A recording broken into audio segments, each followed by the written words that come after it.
to play that role that they are playing in the department. And we need to get to the bottom of that, Chair. That is my take on the matter.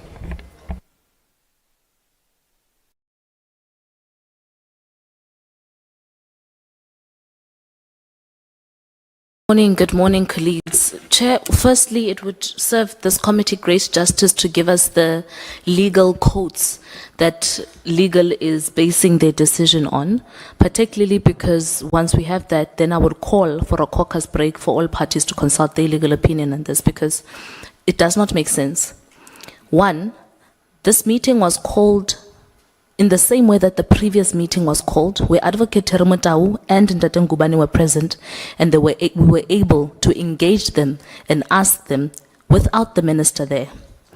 There's nothing that is stopping us from engaging Solani, from engaging Simane, from engaging Ngwenya, and the whole lot. There's also nothing stopping this committee from calling Nobuhle Nkabane back in her capacity as a private citizen to come account for the role that she played as part of this committee's efforts to holding previous and current administrations accountable for the work that has to do with the state's coffers.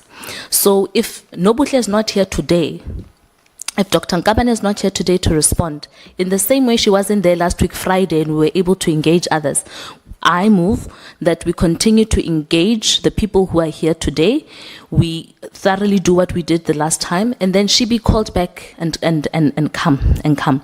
In the same way that this parliament has in the past exercised its muscle and teeth to summon people who sit outside of the executive to come and account before parliament. There's nothing stopping our job here altogether.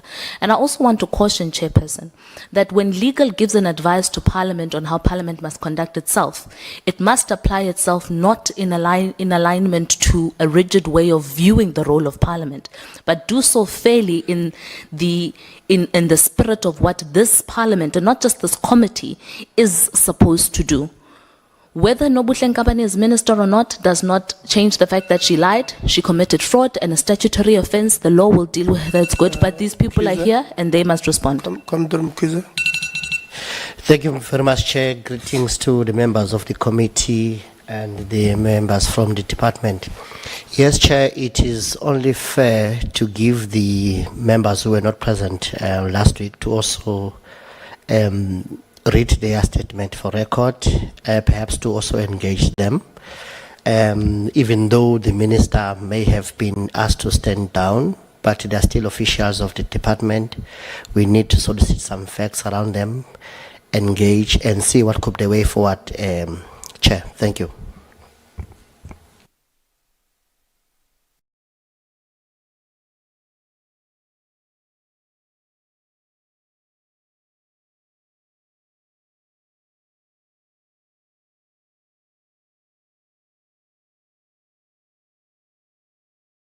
That you didn't use. Chairperson, I agree with my colleague Honourable Khawu that we actually take a break to get our own legal advice. We're busy communicating, but here's the point, Chairperson. Every single person that we summoned to appear before the committee was summoned on their role. It's got nothing to do with the previous minister or the new minister for that fact. They are summoned on their actions. We could not have people coming, pitching on our summons call, and others on our, can just go. I think those who are present, I support that, must present, and those who are not here will still come and present. We're not going to let it go. But I support the break, so we will also get a legal opinion. There is nothing in the world more important than the constitution of our country, and that is that we will all be treated equally before the rule of law. People were summoned, they will come and testify and read out and be questioned like all the others did last week. Thank you.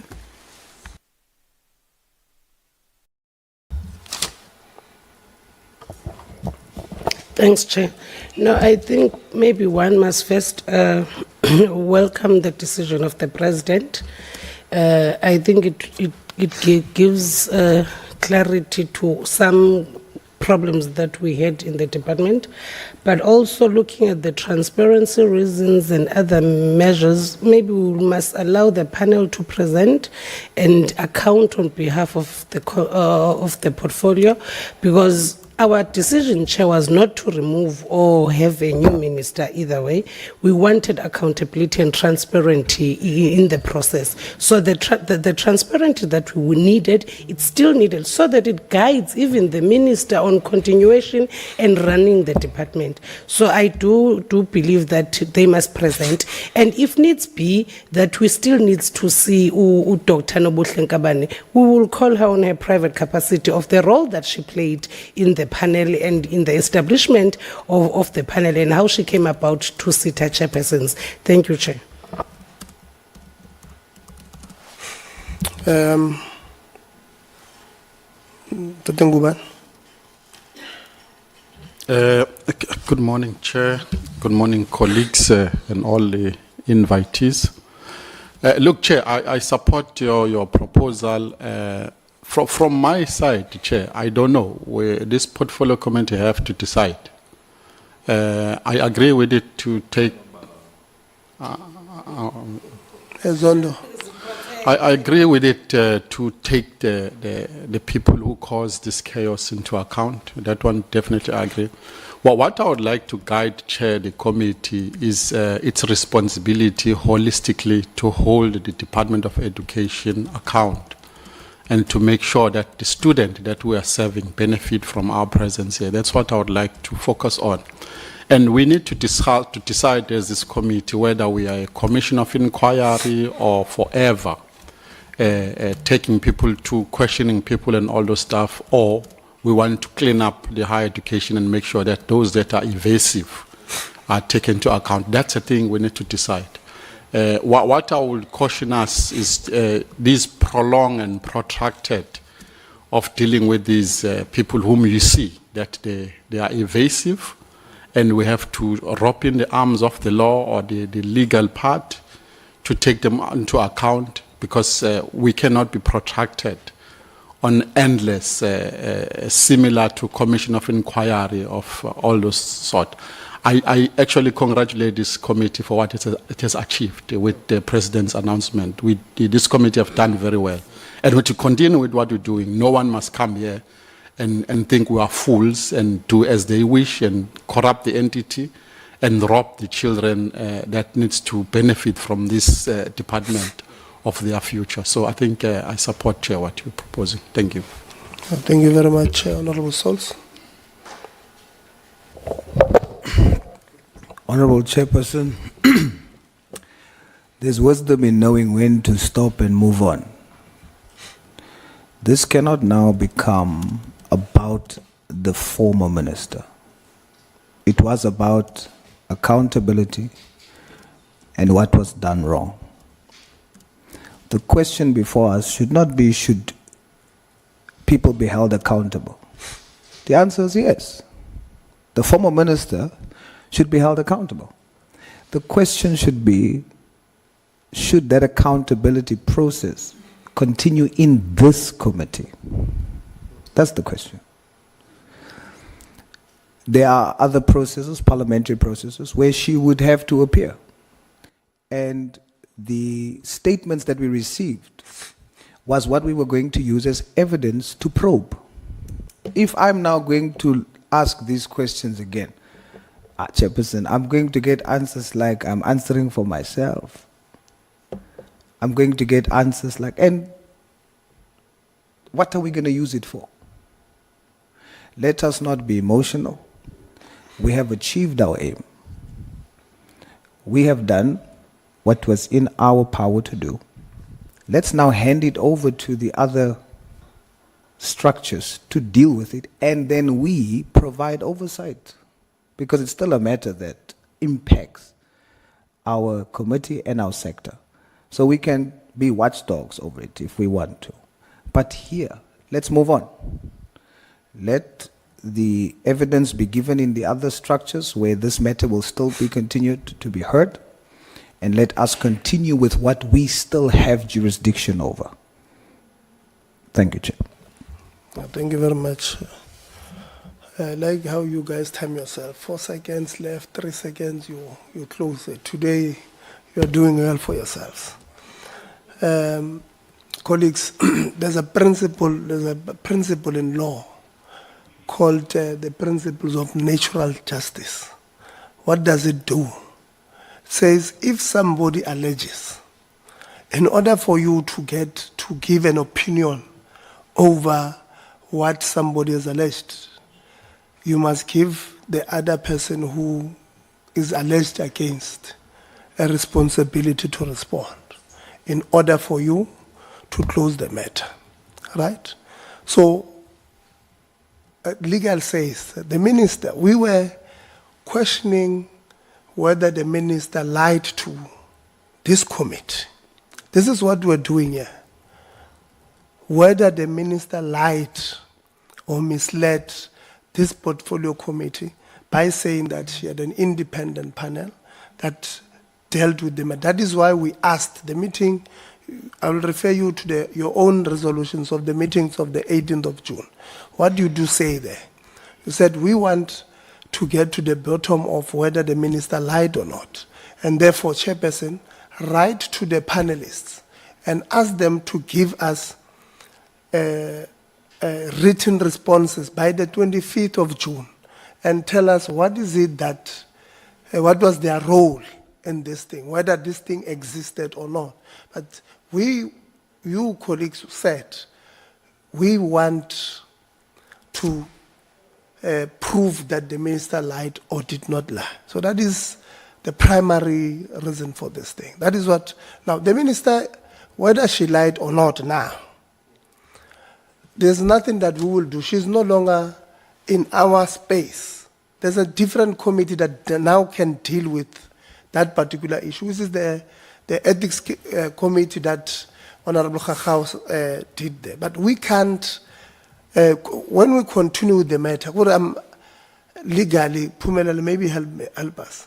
Legally, how will us continue with the panelists help this committee? Because you remember, committees are created under Section 55 of the Constitution of the Republic of South Africa on behalf of Parliament to do specific job, which is to do oversight of the ministry and the department of that particular issues. So we can deal with issues, for an example, on social development. Even though we're members of Parliament, in this committee, we can't deal with issues of social development. So Phumelele,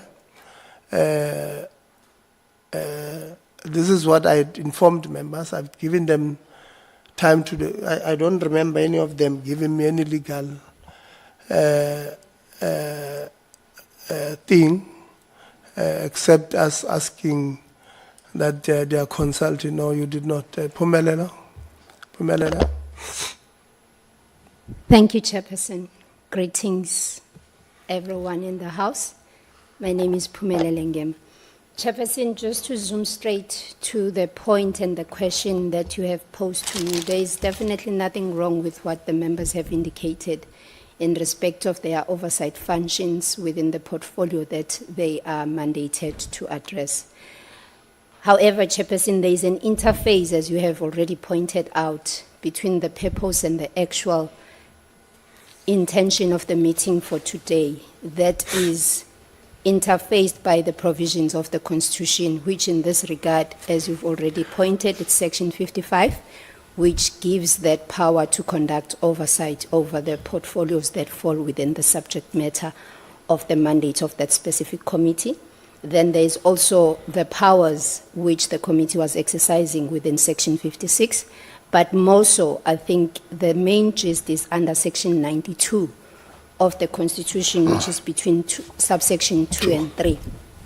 And if I may just quickly, Section 92 is about accountability and responsibility that is placed on the cabinet.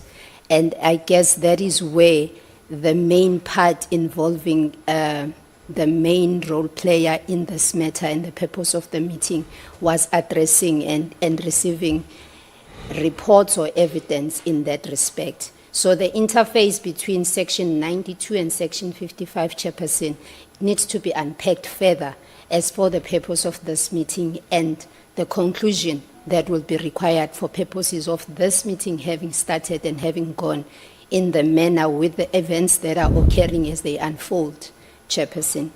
And so, Chairperson, that being said, and in light again of Section 55 and the department being a continuing entity that is still in place, obviously, that still needs to be maintained for purposes of oversight, as well as for the completion of the report, Chairperson. And in that regard, Chairperson, whatever has been indicated and whatever has already transpired, it is within the powers of the committee to decide and to dictate whether there is still a point for further more evidence that can or cannot help them reach a conclusion as to where the matter is and how far it has gone. And that was the point of our opinion to clarify, Chairperson, whether evidence and everybody who has been called continues for purposes of finding a conclusion into the matter and the purpose that this meeting was initially meant for. That is the main question that needs to be addressed. And I think the last part, Chairperson, I should be speaking to or indicating relates to the other procedural matters as to where best the matter will be located and finalized. As we would understand, there is Powers and Privileges Act, which guides further what specific committees and the rules of Parliament and alludes into the powers that each committee has. And as I said, there's absolutely nothing wrong with what each member has indicated here, but we need to be certain that moving from where we are and what has transpired, who is best placed in terms of the rules, in terms of the Constitution, and in terms of the powers that are enabled and extended within the relevant and applicable legislation. That was the point in summary of our opinion and suggesting the direction in the manner that the Chairperson articulated. Thank you, Chair. Yeah. If you can just give it in English this time. Simply on two things. Whether there is merit on continuing with the reading into the records of the panelists when you know you will not have the right of reply by the minister. And I want to indicate that, remember, Dr. Nkabane was brought in this thing as the Minister of Higher Education. She's no longer a Minister of Higher Education. And the probe was whether Dr. Nkabane as the Minister misled this portfolio committee. So I want you to break it down in English for all of us, right? There's well, talking to legal now. Allow legal. The Minister was, these comrades or these colleagues were probing the actions of the minister as the Zondo. But you can't disrupt us, please. The probe was into the minister in the actions that she has taken as the Minister of Higher Education and Training. And that is where we entered. That is why no other committee would have probed the matter. It was because she was a minister. So I want you to clarify it for us. She's no longer a Minister of Higher Education. So you are probing her. If, you know, like some are saying, let's continue to probe her actions as the minister, and she won't be able to answer for herself as the Minister of Higher Education and Training. So the probe now probes the actions of the minister in her, and I'm not saying we must not ask, like I've already agreed that the former Minister Blade will be brought in to do something else. That's one we've agreed, and it's not about that here. But here the probe was, your action as the minister has brought us here. And these people are here to give their evidence against somebody, and this particular somebody will not be able to defend themselves according to that natural justice principle. Take us through the Phumelelo. Are you saying that is allowed? If yes, what then?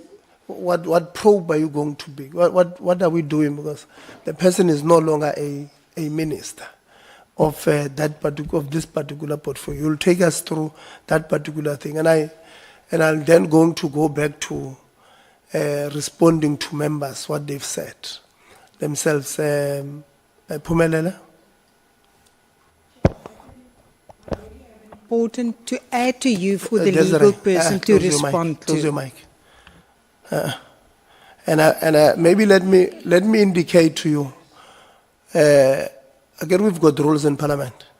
You know, you don't just open your mic. Chair, you must also give us Desiree, an you don't opportunity just to open your raise mic, an important and you matter don't- that the legal and you rep must don't, answer. You don't speak over the chair. Those are the rules. Don't want me to exercise the rules on you. Yeah, no, I will. Yeah, so you. Is that the committee is doing its functions, and its functions include ascertaining and obtaining evidence and getting information in various forms within the mandate and the provisions that I have outlined, because Parliament is a creature of statute. There's absolutely nothing that Parliament can do and its committees can extensively and extended do without a direct provision that is guiding the members what to do.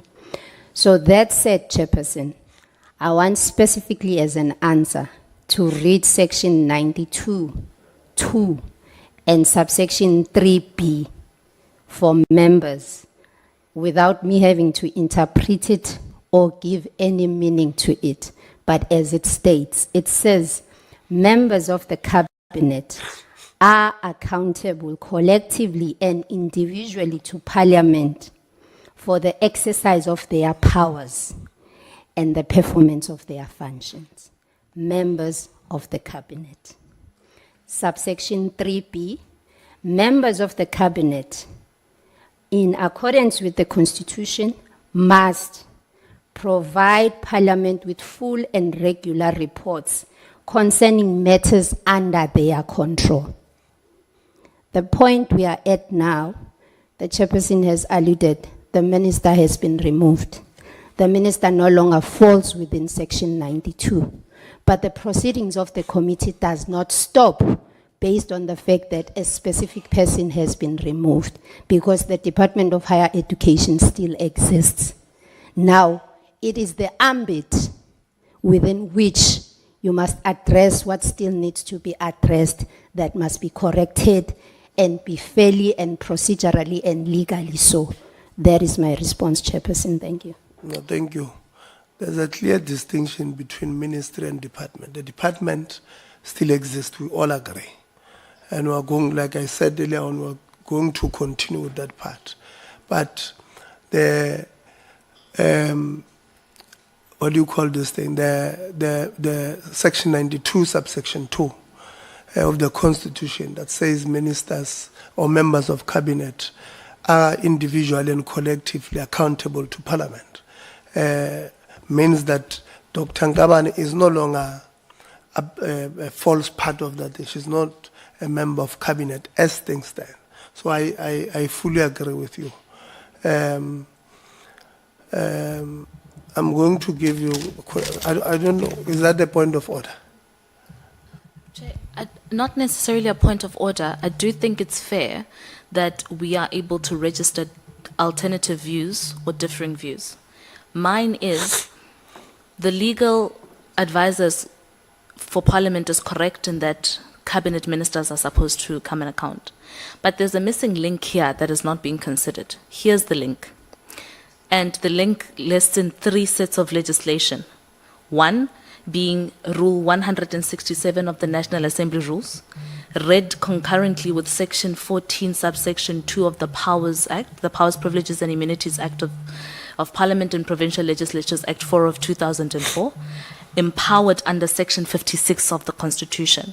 If Kibala alone, Chapter 5 of the Powers, Privileges and Immunities of Parliament, that subsection 14 of it, it makes specific reference, and I quote open, the committee can summons any person to appear before it to give evidence or oath and affirmation to produce documents.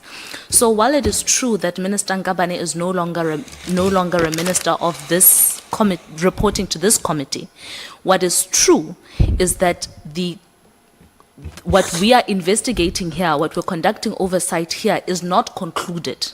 This committee hasn't concluded its work.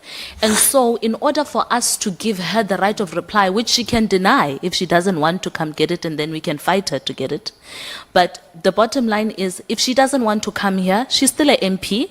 It's very easy to give a summons letter to her for her to come here, as is empowered by the 3 sets of legislation that I've given you, as that being the case. Number 2, the point here is, which I think the legal team is saying, this committee can still continue with its work by engaging the any persons. So the argument of ministry no longer being there and therefore ministry no longer having a need to serve before this committee on an unconcluded agenda item of this committee, that argument doesn't hold. So if we're not going to have them today, then committee will have to move that they must be summoned to come back with their minister. Okay. No one is arguing anything about summons here. No one is arguing. The point here is, when you are doing inquiry, maybe that's the point you guys are missing. What were you doing an inquiry for? Desiree, yes. What were you doing an inquiry for? Well, and if you say you want to continue, you are continuing with what?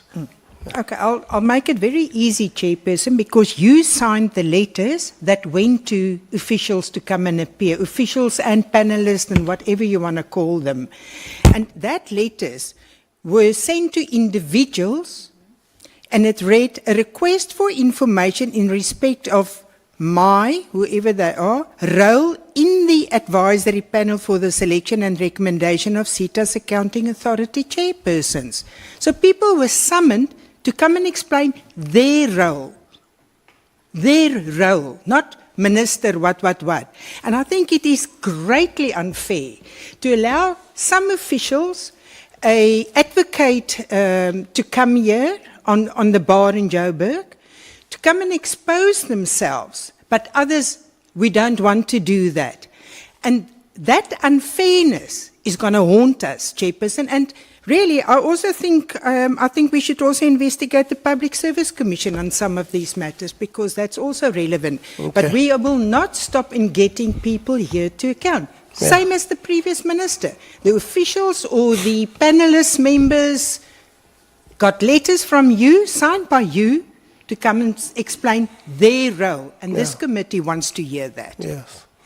The letters, if you remember, I've said this thing. I don't think we're listening to another. I'll give you Honorable Nguban. But when we sent them this letters, what was the context? The context was the members were saying, you believe the minister has misled Parliament about this panel. And you wondered, that's why when I wrote the letter, I said they must come and explain their roles. It was in that context of what you guys were doing an inquiry on. So don't move the context out of it. That's why I was saying, when you answer what was the purpose of this thing. That is the purpose of this thing, And I'm going to give you the Dengubani just now. That was the purpose. Now you want to shift goalposts. You want now to do an inquiry on what? That's what you must then answer. Now, Chairperson, thanks. I think, Chair, you need to be fair to us as well. We have strong views as well. And I see other members want to think that they're the only one who have strong views on this matter. I would like to repeat again what I said. This committee is not a commission of inquiry perpetually. Yeah. We're not going to delve into that forever. We'll be querying people of what they did before, what they did on the 6th Parliament, what happened. Chair, what I said, I'm repeating again. Let's ascertain the remaining information wherever we can get it. If we get it, conclude by writing our report on the matter after we've gathered all the remaining information to those that we've requested, to supplement on the information that we received last week. And I highlighted again, and maybe it was mild, I said this committee has achieved what it was doing to take the executive to account. So we must gather what is remaining and not be a perpetual. We have a lot of work to do if we are a commission of inquiry of one matter, when we see that this matter has even moved towards its conclusion on its own. Thank you, Chair.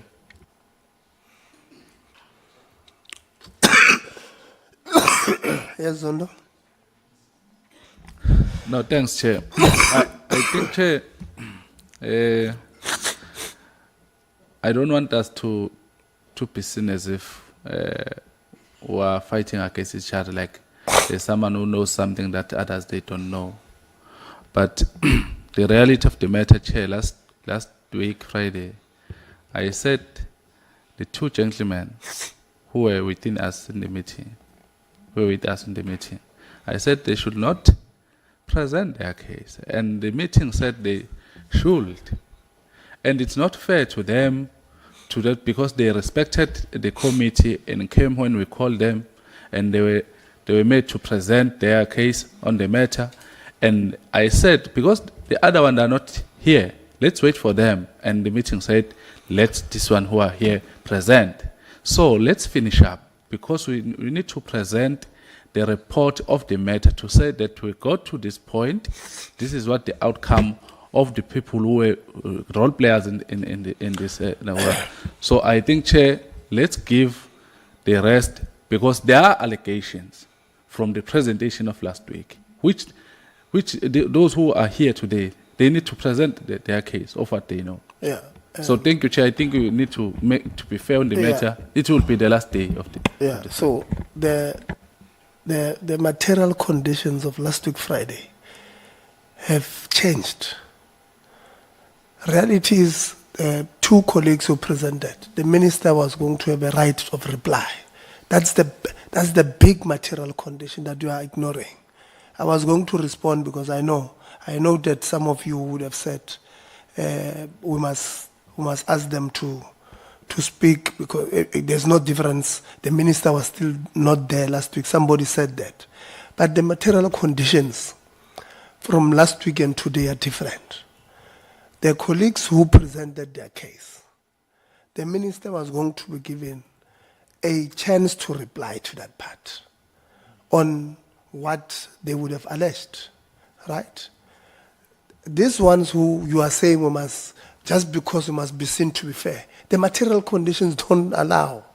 They have changed. The minister is not there to respond as a minister on this part. And don't forget, and I agree, this thing can't be a commission of inquiry. By the way, the issue of this panel is not legislated. It's not on any legislation.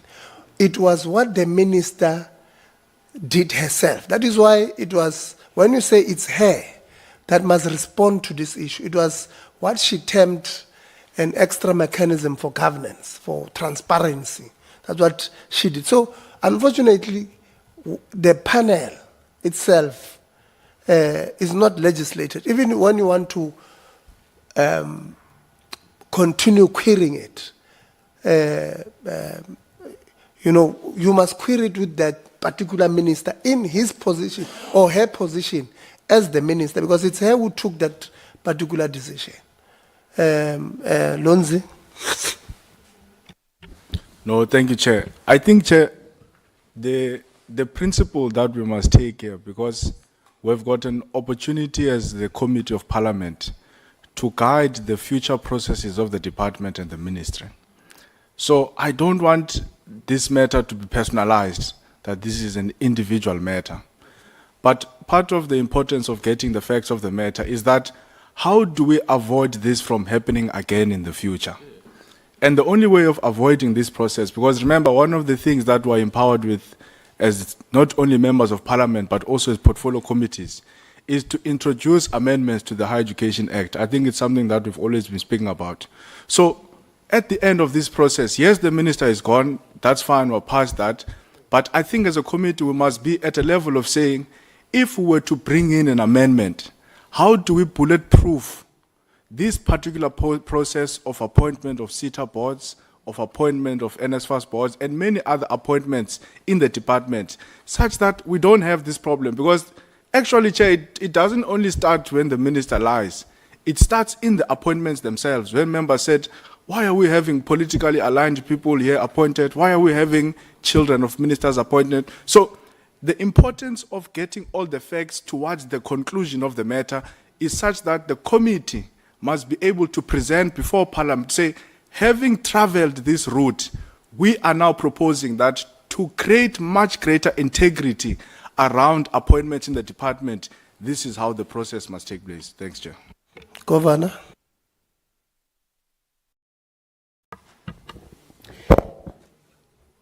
Chair, maybe if Chair, you would assist this House on giving a guiding or a certain decision where it says, because we were playing a role over this panel and everything that took place, we wanted accountability, we wanted transparency, we wanted to know how did it form part in playing the roles of getting the panelist.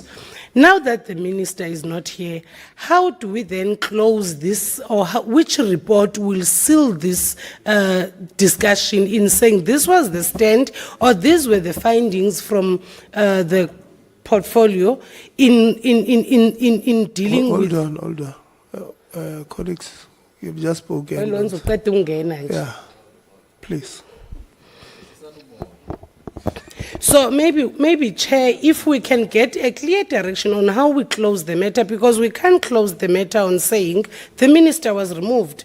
We did not call for a minister to be removed. We wanted the minister to come and respond. We wanted panelists to come and account. We wanted transparency in the department, because for us to achieve all these problems that we have in the higher education department, it's through accountability and transparency, and us guiding and assisting all their problems in the department and making findings. But now if we'll just stop and say, the minister has gone, so it stops. I just wanted to find out then, how do we close the report? What do we say? Okay, these were the findings, this is what took place, then this is where we concluded that the matter must be closed and deferred to a next committee on the next level. Because us sitting here and debating won't assist either. We have so many challenges in higher education, but at least we must be guided on how do we then close and defer the matter. Mkhize. Thank you very much, Chair. And I think there's strong consensus in saying this was a formal process. It has to be closed in a more structured, substantive way, and a substantive report must be produced.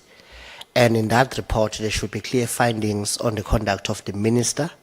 And for you to do that, you need to collect as much available information for you to make substantive finding expressed in writing to make a report. It therefore makes sense, if I move with what Commander Ngubane has also said, to say we have to bring it to finality, but we can't do it haphazardly. There should be a substantive report which is very inclusive of all facts available. It therefore makes it necessary for the members who are present today to also add, for us to make that substantive report as part of closing the issue. Thank you, Chairperson. I have two proposals on how we move forward. I think the consensus in the room is that we must engage the panelists who are here today so that we can conclude our work. Two proposals. One, you are correct that the material conditions around the minister were different on Friday to today. You are right. That, however, doesn't mean just because she can't voluntarily come and because she's no longer in cabinet, that she's no longer supposed to appear before this committee. That's why then, to make sure that we thoroughly do our job and satisfy your concern about her right to reply, this committee and yourself and the chair you are sitting on give you the power to summon her to come and conclude on the matter. That way you can give her right to reply. So that's number one. Number two, Chairperson, what I'm asking here for us to consider is for us to not have these people go back. We must be able to engage with them today, let us ventilate and move forward so that we can wrap up on this thing.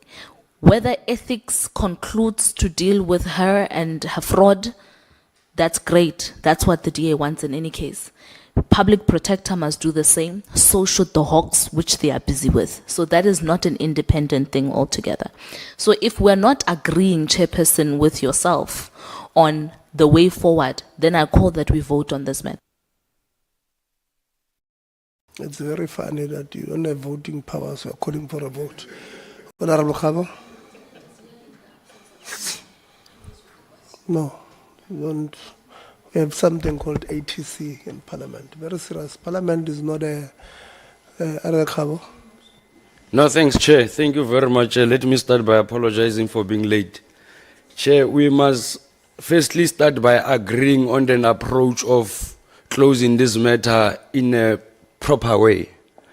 And a proper way, it's aligning our views and submissions with the legislated processes that leads to the appointment of your board chairpersons, Honorable Chairperson.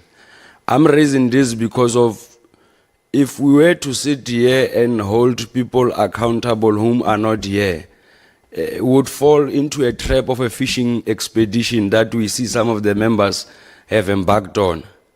And unfortunately, this fishing expedition at the center of it, it's an intention to score cheap political points using this process. Now, let us put issues into proper perspective. We are not an investigative committee. Our role is to play oversight on the work that has been done by the executive. Now, our role in this process was to get an understanding from the minister as to what led or which process has she followed that led to the appointment of chairpersons. Maybe, Chairperson, let me pause here and appreciate the proactiveness of the president, the only commander-in-chief, Honorable Lonzi in South Africa, for responding to the outcry of the people. But we must also equally demystify the cat and mouse battle that we see between the Democratic Alliance, the EFF, including the Mkondo Wesizwe, with an intention of presenting themselves. You know, there is a sudden confidence that is mushrooming from some of the members. As in when we are speaking, we are being interjected deliberately. But that issue will be attended to. But like we have correctly said, we have equally,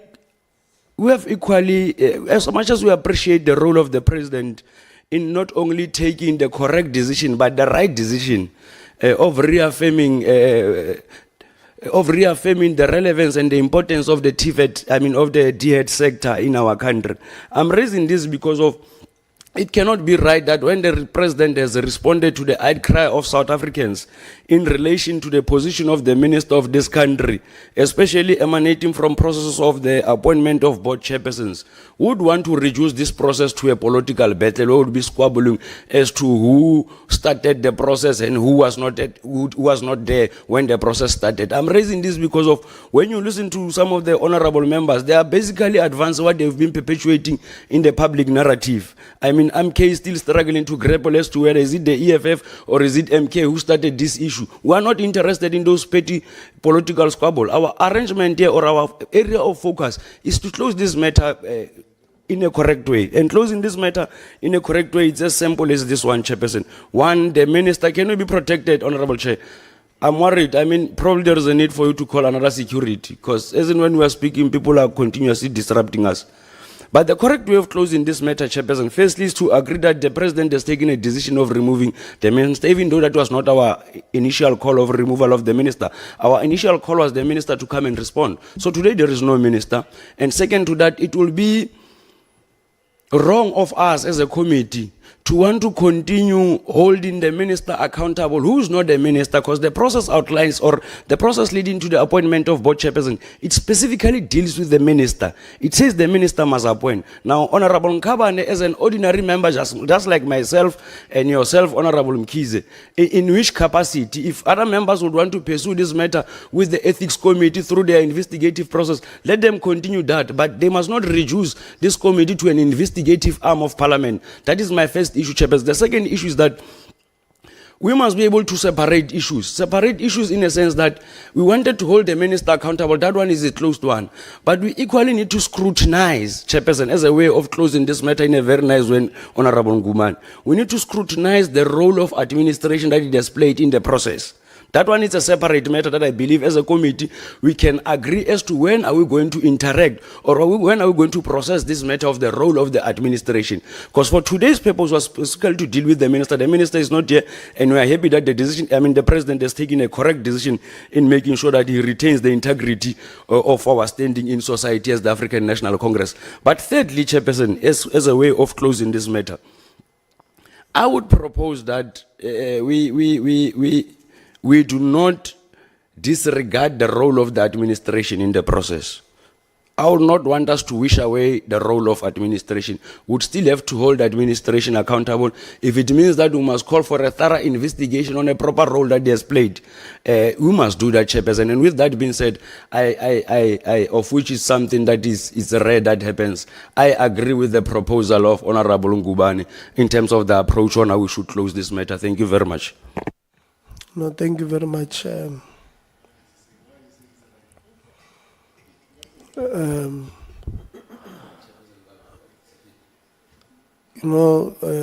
Before you arrived, members were having caucus outside. So maybe I think you also want to have your own caucus. This having a meeting inside a meeting is not helping. Colleagues, I've listened to many of you a lot of times, for a long time. So there's two things here. There's one proposal that says these panelists, when they came here, they were going to read their letters that they'd written to us into the records. And the minister is going to have an opportunity to respond. Now that the minister will not have an opportunity to respond as the minister,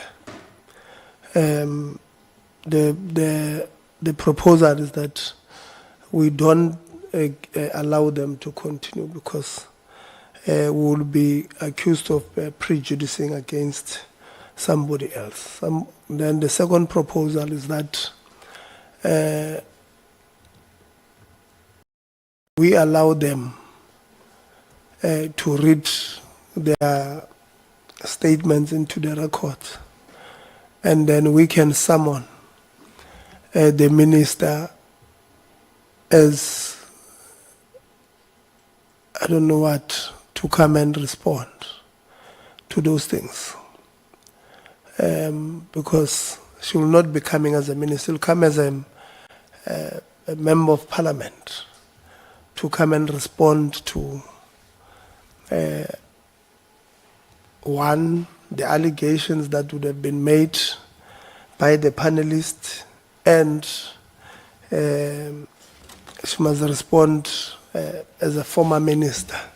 So their legal has given us, which I said earlier on, their opinion earlier on that it will not make sense for us to take option 2, but members are saying you have strong views that they must give us those things because they are here. So there's those two options, members. Whether we ask them, so I'm going to ask you to speak only on those, not speak, we are going to vote on those two. So, Honorable Khakao claims that she's a full member because she can act on behalf of an absent member according to the rules. So we'll allow her to participate. Mkize will be, you will watch as we vote.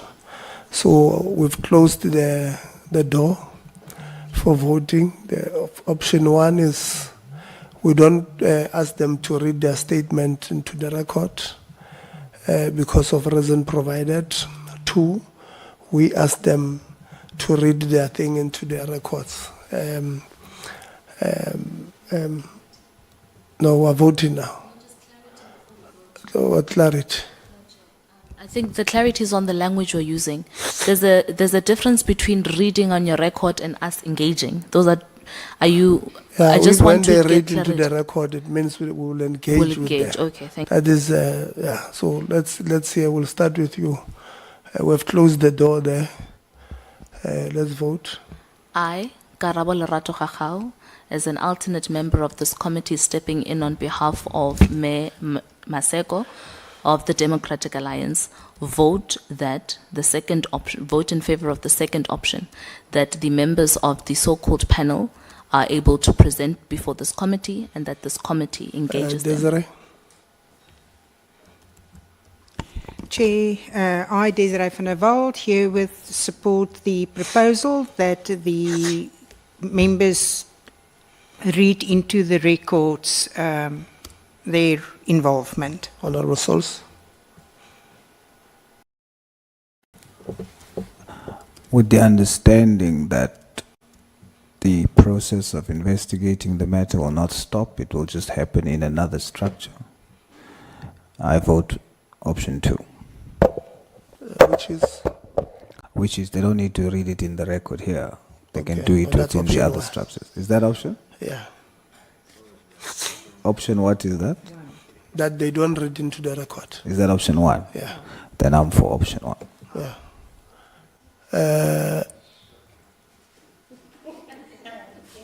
Souls? When Alonzi? I am shocked by Honorable Souls.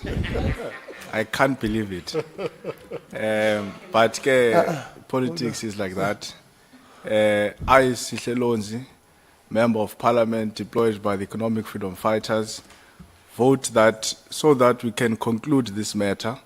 All the members who are here must finalize their reports. We must engage with it. Let us not participate in another cover-up. This is what made this matter to blow up in the beginning, and you are helping this committee Honorable chair Lonzi. to participate in a cover-up. Okay. And what we're just humbly asking you, Honorable Holmes, please it's don't okay. repeat the same mistake. It's okay. Thank you, Chair. We're voting. I've allowed you to speak. We're now voting.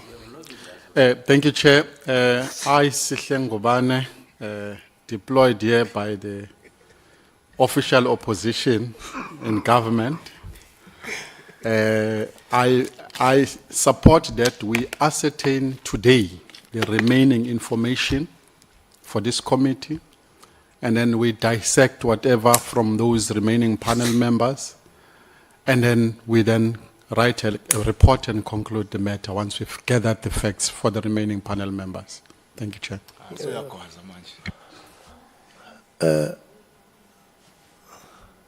Msazan? No, thanks, Chair. Members have had a lot to say, including Honorable Khabo behind me here, who was really expressing his political analysis and his thoughts about a number of things. Chair, I'm going to support the fact that the panel members that are here present their case, and I would have hoped that we would have made a clear discussion that in order for us to deal with this matter, both the former minister and the panel members would have been in the same room, so that we would have dealt with the matter once and for all. But under the circumstances, it appears that we would have to deal with what we have now. Then we'll call her separately to deal with her. Thank you very much. Khabo? No, thank you very much, Chair. I, Khawlatle Khabo, member of this portfolio, representing the African National Congress, I vote in favor of option 1. Okay. Younger. Option 1, Chair.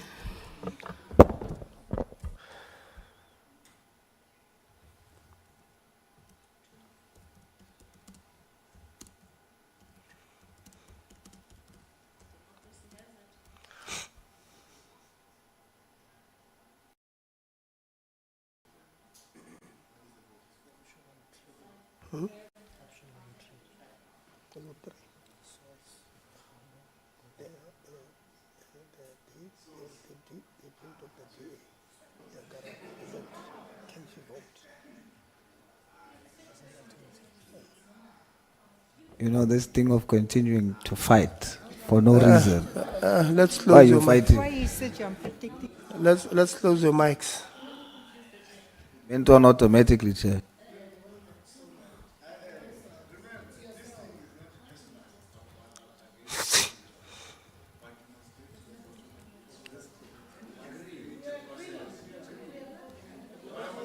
And 156, I think probably 156.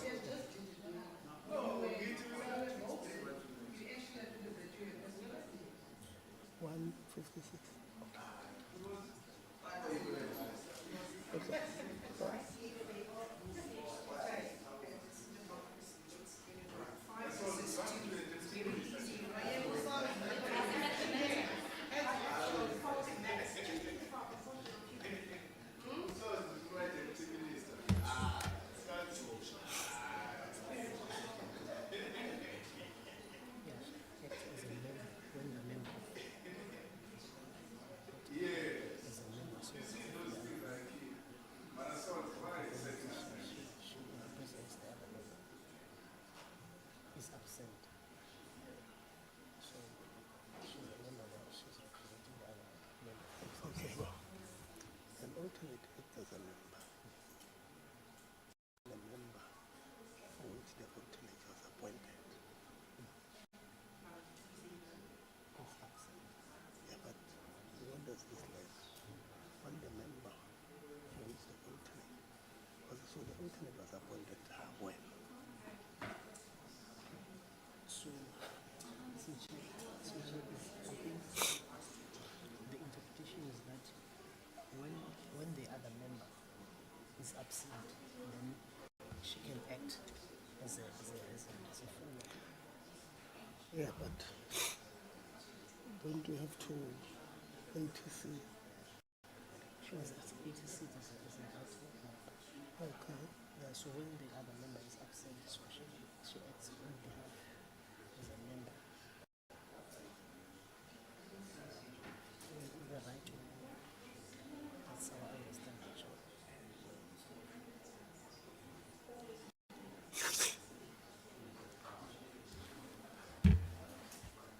Okay. Colleagues,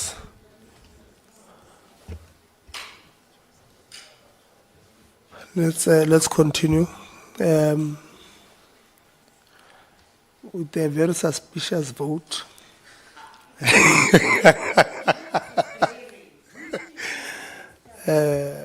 No, I don't caucus. I don't caucus.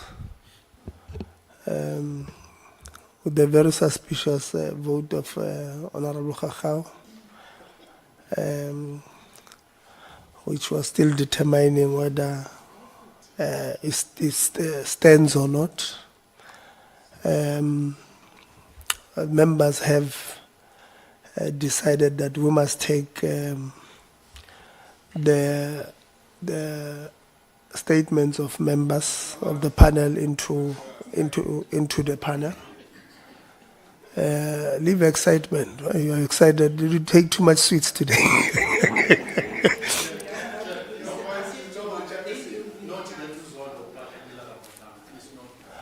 No. He was close outside. Colleagues, we don't have enough time. At one, we must leave. But we are wasting time. Let's get into the business. So I'm going to allow members to read their statements into the records. We had received them in writing. So we'll start with DG Ngwenya. You'll read your statement into the records.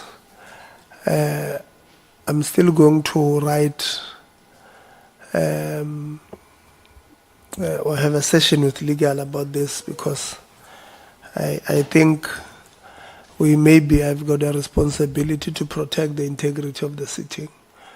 We'll have a sitting with legal to discuss whether what we are doing is correct or not. So I'm going to give you to DG Ngwenya. Take us through with your letter.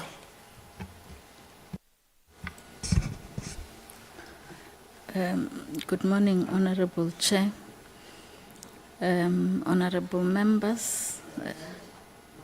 Far? Let's be closer to the mic.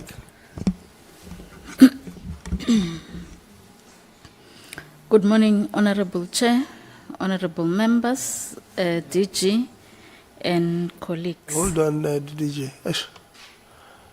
Colleagues. Please. I've said that it's almost 11. We don't have time. We must be out of here at 1. Please. Thank you, Chair. May I request, before I read out the statement, to just say a few words, with your permission. At the meeting of the 18th of July, 2025, my apology for not attending the meeting was tendered. But beyond the apology, there were unintended implications for the Office of the Director General, which I profoundly regret. It was me just trying to provide the context of the apology. But it created some aspersion to the office, and I want to sincerely apologize.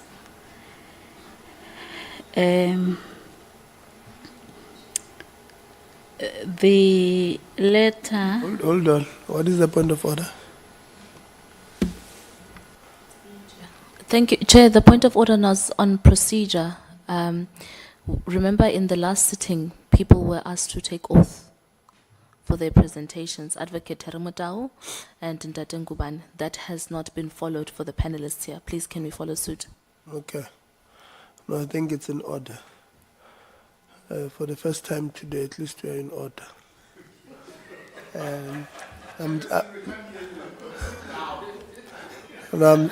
I'm joking, Honorable Khacha.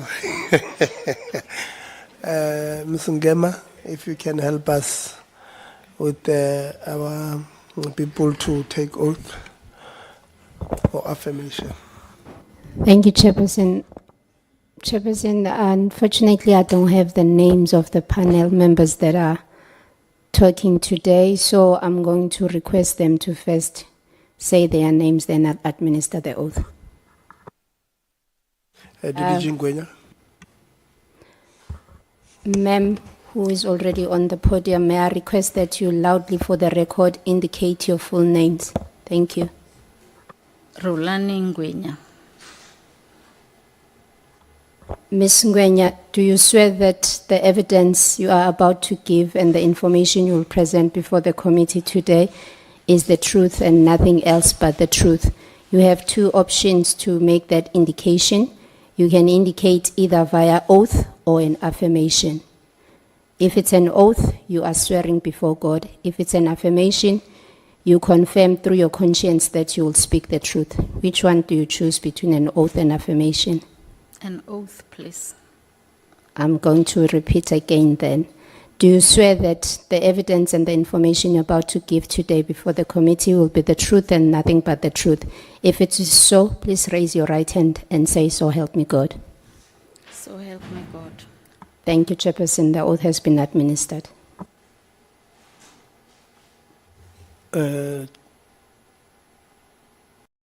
Siwa, please say your names. Nelisiwe Semane. Ms. Semane, I have to administer an oath for the evidence or affirmation on the information you will indicate. Please tell this committee which one you choose between the oath and an affirmation. Oath, please. Ms. Semane, do you swear that the evidence and the information you will give before the committee today is the truth and nothing but the truth? If it is so, please raise your right hand and say, so help me God. So help me God. Thank you, Chairperson. Oath administered. Solani. My name is Asisi Posolan.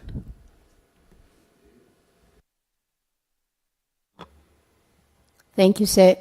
Mr. Zolani, do you choose an oath or an affirmation for the evidence and information you are about to give before the committee today? I choose the oath. Please raise your right hand and confirm that the information and evidence you are about to give before the committee today will be the truth and nothing but the truth. If that is the case, please raise your right hand and say, so help me God. So help me God. Thank you. Oath administered, Chairperson. Didi Jingwenya, can continue. Thank you. Thank you, Honorable Chair.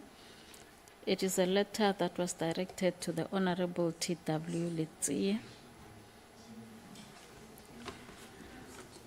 It is a letter that was directed to the Honorable T.W. Litsie,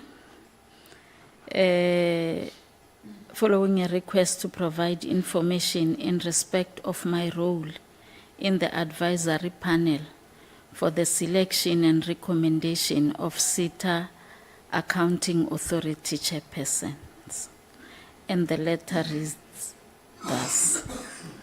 Your correspondence dated 19 June 2025 bears reference. In September-October 2024, following consultation between the Director General Dr. Sishi and the Honorable Minister Dr. Nobuhle Nkaban, a decision was taken to relocate the responsibility of managing nominations for non-executive board members for entities within the department to the program corporate services.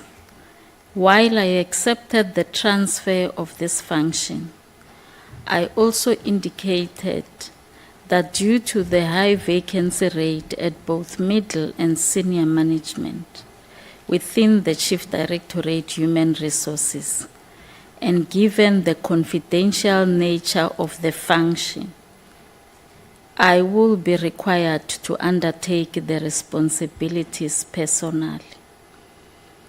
In March 2025, I was formally appointed and/or assigned through a written correspondence by the Honorable Minister to provide secretarial support function to the nomination panel responsible for the selection of chairpersons of SETA Accounting Authority. I viewed this as an assignment of duty rather than a formal appointment, and as such, I did not deem it necessary to formally accept the assignment in writing. I was neither compensated nor remunerated against my appointment as a secretariat. I wish to clarify that all communications with Advocate Terry Mutau, SC, was undertaken as part of my secretarial support services to the nomination panel. I contacted Advocate Terry Mutau via telephone and also on WhatsApp, and strictly for the purpose of securing Advocate Mutau's availability in order to facilitate a nomination panel meeting. I was not involved in the approval process of the 21 nominees who were ultimately appointed as chairpersons of various SETAs accounting authorities. Thank you. Thank you very much. Masimane.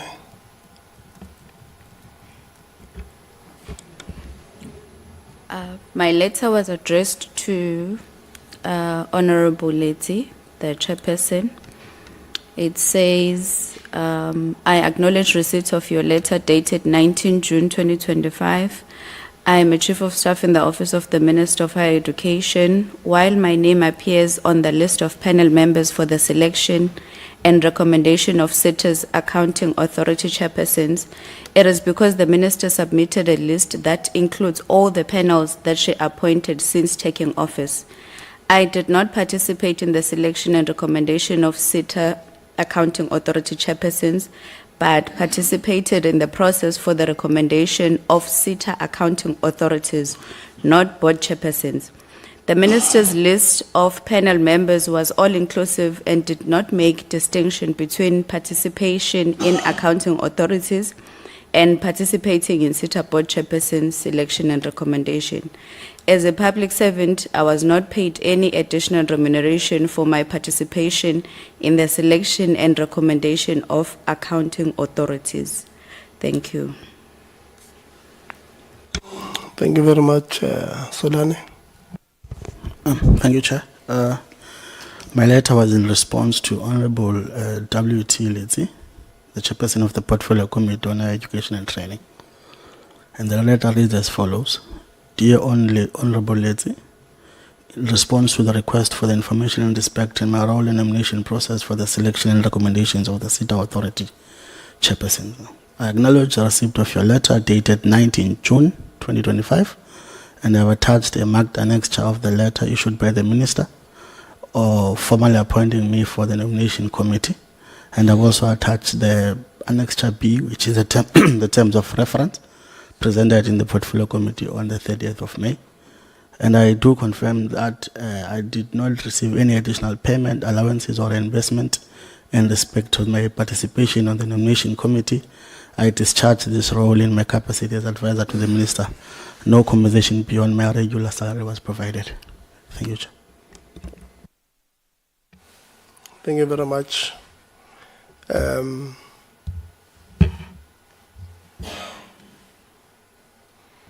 There was a letter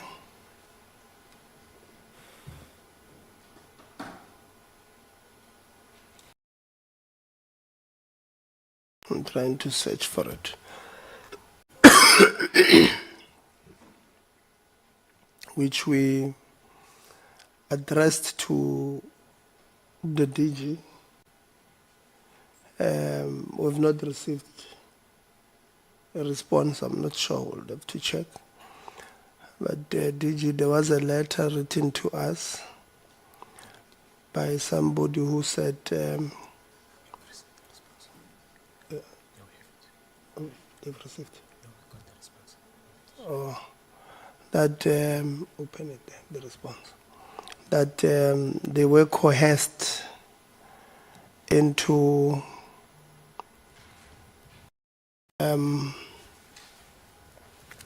being members of the panel, and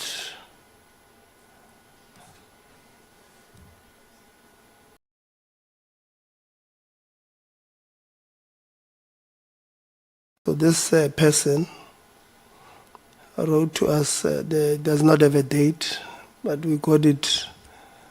And this person says to us, I'm going to read their letter, which I want us to when you respond, I'm sure members will ask you questions on it. We'll also read the response. So this person says, this is my personal account and comes at a time when my life has been threatened for refusing to put my name into a non-existing independent panel for SETA appointments. I was approached by Mr. Sipo Solani, whom I had worked with in one of the ministries in government. My coming out is informed by the gallant spirit of our forebears, who want us not to auction our revolution. As I write this, I'm heavily pregnant, and just like Mama Thandi Modise, who gave birth in person, I'm not scared to come out. Asiat approached me 2 days after the president had requested the report from the minister on the city appointments and her behavior in parliament.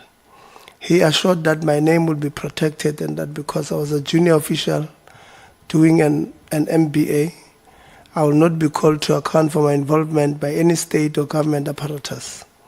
As a young mother, I was promised that the future of my children would be taken care of and would be rewarded once the matter had died down.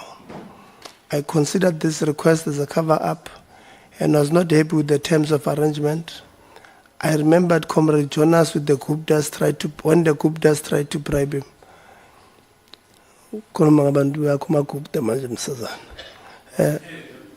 Okay, sorry, let me read. Sorry, let me read the letter. Okay, apologies. Apologies. I will pretend as if he or she did not mention the Guptas.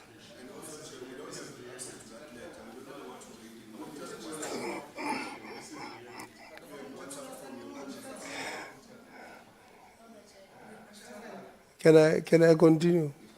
This thing of the Guptas doesn't sit well with MK. I'm sorry, but let me read the letter.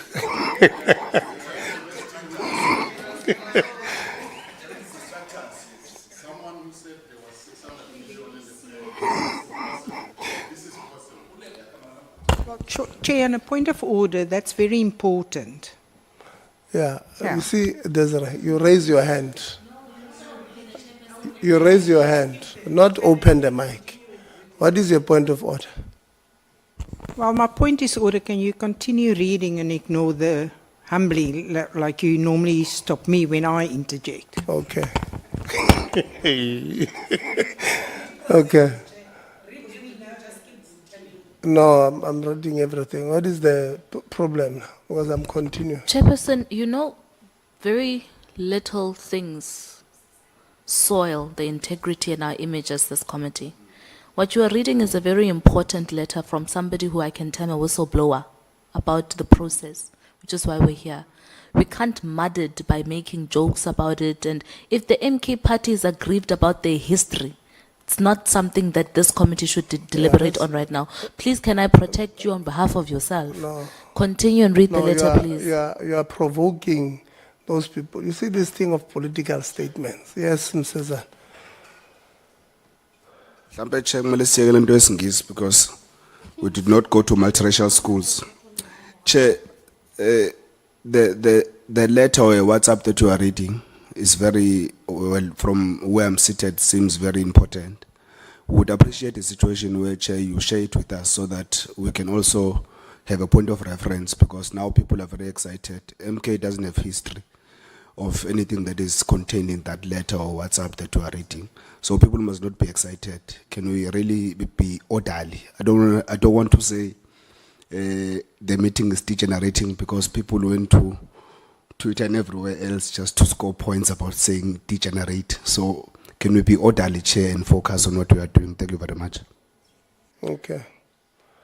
Send right. Zondo, you don't have a point of order.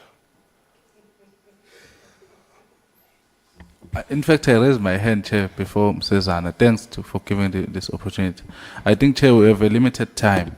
Yeah. We need to continue. Let's stop playing. This is an important matter. Thank you. Please continue to read whatever word that is written there, but please share it with us. Those. Thank you. So at least I've allowed you to speak. You'll allow me to read now. So we'll not have any bickering. Okay, I'm continuing. I considered this request as a cover-up and was not happy with the terms of arrangement. I remembered Comrade Jonas when the Guptas tried to bribe him.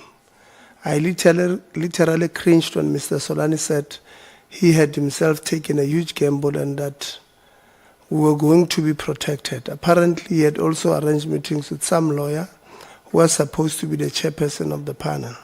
I never met with any panel member.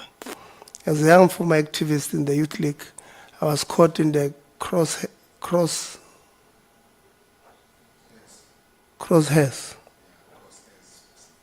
Oh yeah, the first, you know it. Crosshairs, as I could not betray my own comrades. However, when I was pushed to have my name released, I spoke to our family trustee and she advised that I rebuff the request.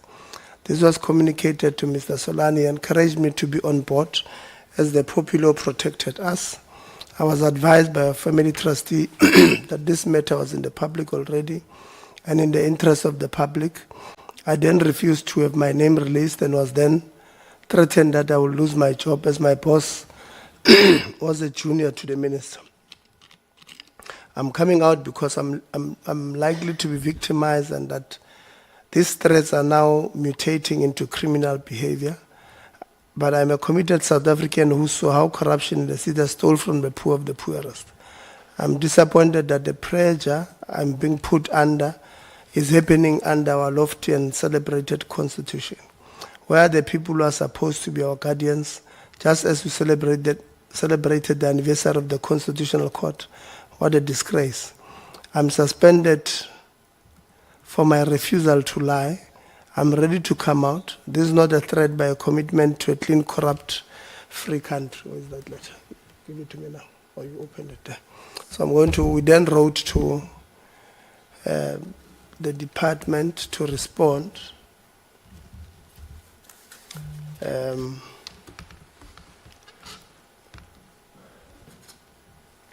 And I do have a letter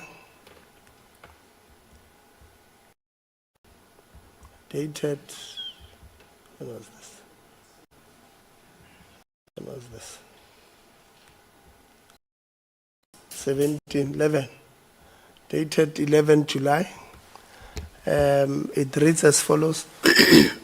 Response to allegations leveled against Mr. Solani, advisor to the minister.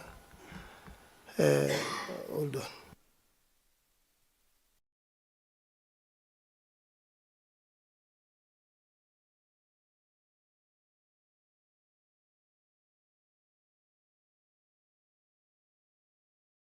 Okay. Response to the allegations against Mr. Solani, bracket advisors to the minister by Ms. Dilega Mbuso. The above heading, as well as your letter to me dated 25 June, which is attached here and marked Annexure A best reference. I've read the undated letter containing the allegations raised by Ms. Dilega Mbuso and attached it herein marked Annexure B. Subsequent to me having read the letter, I undertaken a departmental internal investigation to ascertain the Directorate Human Resource condition of service as to the employment status of Ndilega Mbuso. The investigation revealed that Ms. Ndilega Mbuso is not an employee of the department as alleged in her letter, and her allegations are therefore not true and misleading. Kindly see Ms. Chamani's email on 8 July, which stated that the official referred to in your correspondence is not in the post establishment attached here and marked Annexure C. I hope my response clarifies the chairperson's letter to me. So I thought I must just read that information to you so that when you engage with members, you also engage on that. So we are now, before I give members to engage, let me see. Yeah, where are those minutes? Because you have a tendency of not passing minutes. You run away after you've asked questions. We've sent you emails, minutes that must be, and the report that must be adopted, the dates. Yeah, the minutes are 2 July, 16 July, and 18 July. 18 July was last Friday. So those are the minutes we've sent you. Can I see anyone with the hands that seeks to correct any of the minutes? No correction. Can I see anybody who's adopting the minutes of the 3 sets of minutes? So you're not adopting your own minutes. So it means you can't raise your hand for questions because you participated in those minutes, most. Zondo? Chair, I think I've looked at the minutes, and one meeting I sent an apology. So if it's a package, I can't adopt them. Yeah. Yeah. You are adopting which ones? Which ones are you adopting? all those the two that I was present in resident adoption. Procedural, I can't adopt them. When were you absent? The 16th? On Wednesday, ne? Yeah. Yeah, Wednesday I sent an apology. So you are moving for the adoption of the 2nd and the 18th of Yes, Chair. of July. Can I get a seconder for those ones? The 2nd and the 18th of July. Honorable Ngubane. I second them, Chair. Yes. Thank you. proposed. Can I have somebody who moves for the adoption of the meeting of the 16th of July, last week Wednesday? Honorable Khabo. Chair, I move for the adoption of the minutes of the 16th of July as a true reflection. Can I get a seconder? Honorable Yang. A second, Chair. Then we've also sent you a G20 report for those who went there. At least 4 of us, or 5 of us, 1, 2, 3. When we went to G20, we sent you a G20 in Durban, sent you a report on what we saw there. And it's a report that we felt we must submit to Parliament, especially when it comes to GBV. So we've sent it to you some time back. Honorable Zondo, Honorable Governor, Honorable Msezana, Honorable Ngubane and myself were there. Can I get somebody who would move for the adoption of that particular report? Honorable Msezana? Angibonge Sihlalo, I move for the adoption of the minutes of that oversight. Honorable Zondo, ngigcoke amabhanki afanayo namhlanje. Honorable Zondo. No, I'm seconding that. It's 11:15. So each one of us will have 7 minutes. I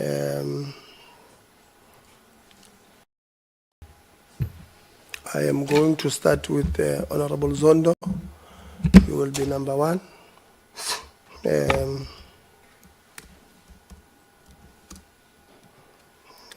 Hold on.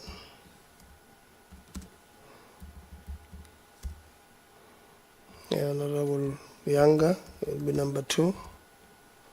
Lonzi, 3. Mkize, 4. Khakau, 5. Desire, 6. Msezana,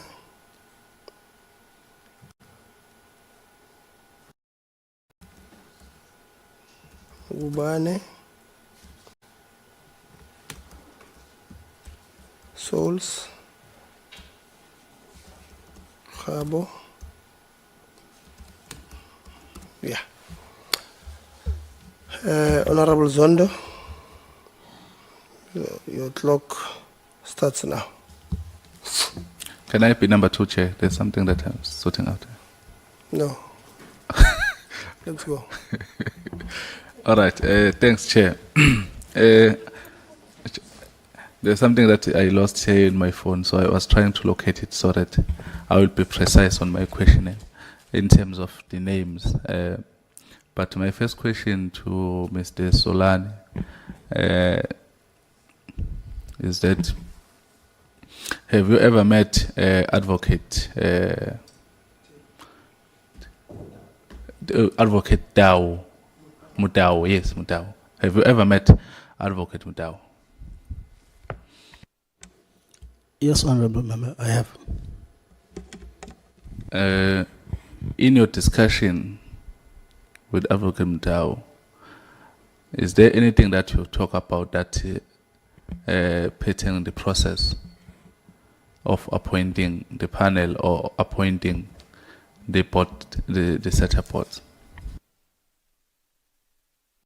Can you be explicit, member, in your, so that I can get a sense of exactly of the question?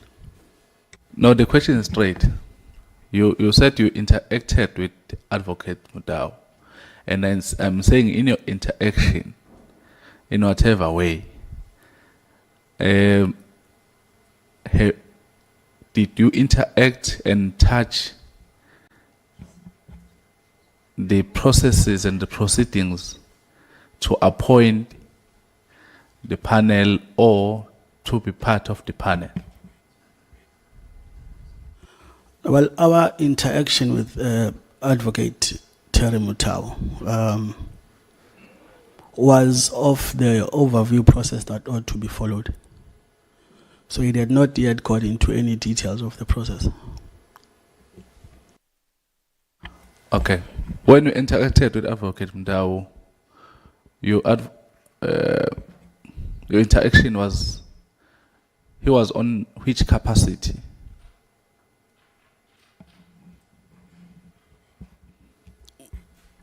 When you are saying member, which capacity, again, I will request for you to become clear on the question.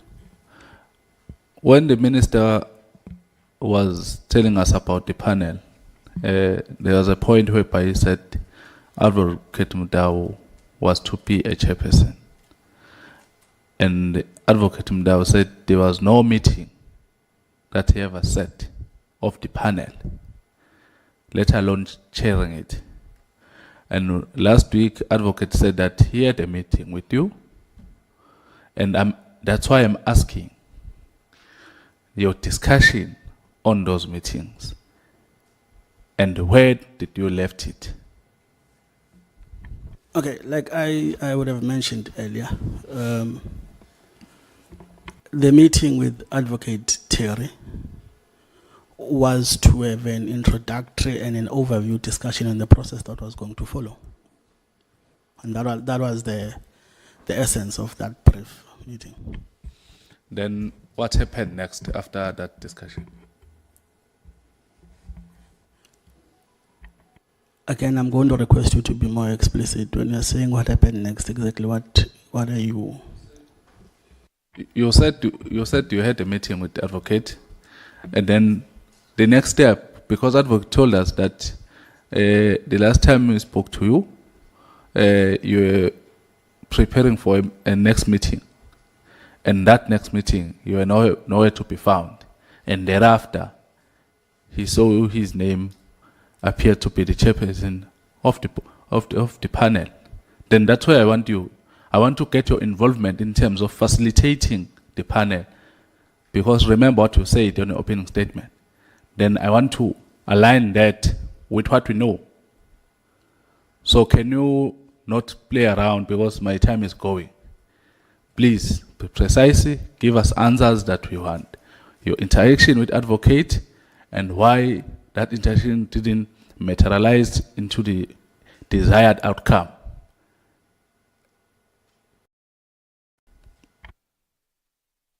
Okay, I think it becomes critical, honorable member, for me to be able to give a context. So when I've met with Advocate Terry, and I've met him once, it would be a firstly introductory session to have a conversation around the process that is going to unfold, as the minister would have requested. And unfortunately, we did not meet thereafter. And of course, the convening of the meetings would have not been would have been a secretary that would run convening of the meetings and setting up. But I do think on hindsight that in two folds. The first aspect would have been an incomplete process of appointing Advocate Tau in terms of having an attorney to instruct. And that would then begin to nullify his appointment process, that it was not there. It remains an intention. If we look at it, he brings that into perspective. But we will not be able to meet after that. And I think also the issues of time frame and schedules just really could not, and the time was very little and there's pressure on that. So with Advocate, I met to discuss the overview process, that there's this assignment and that's my interaction with Advocate. Okay, you know, that's why Chair said we need Advocate. I'm happy that Nkubane is here. Because Advocate said that when you met him, you came with a time frame for that the minister has given you to execute.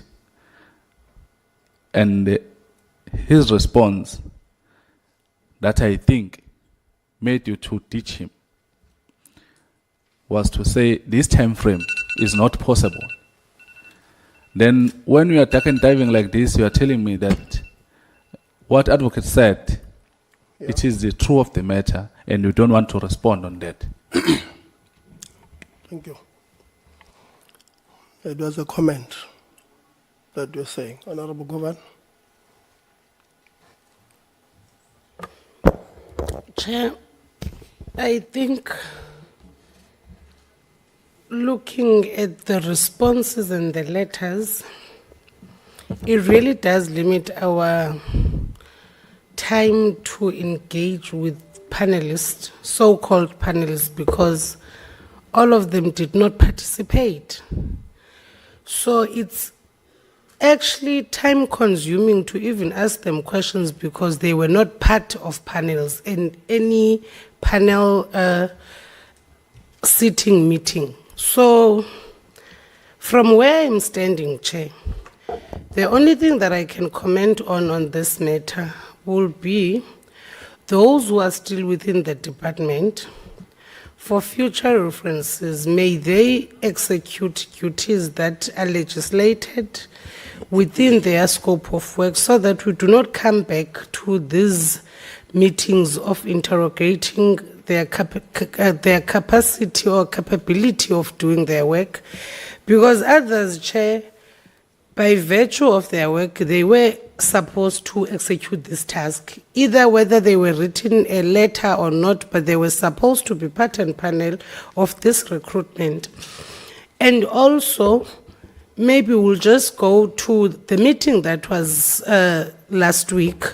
There were some members, some invitees that did not attend the meeting. Maybe caution for the next time that if really you are called to account, it's proper that you do.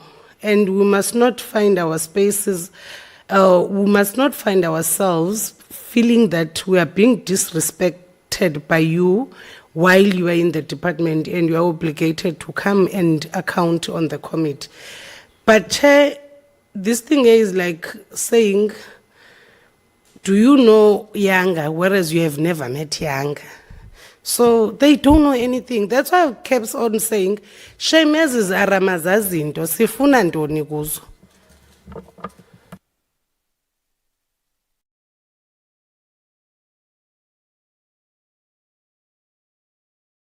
Okay. Lonzi. No, thank you, Chair. Sifun is Aram, Chair.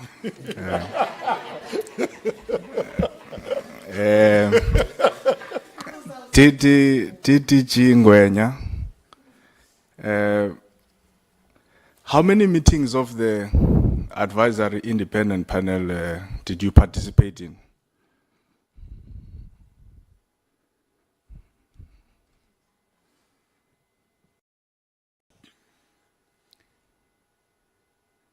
I did not participate in any formal. I did not participate in any formal meeting of the advisory, though I have had discussions with various people about the process. So there were no meetings.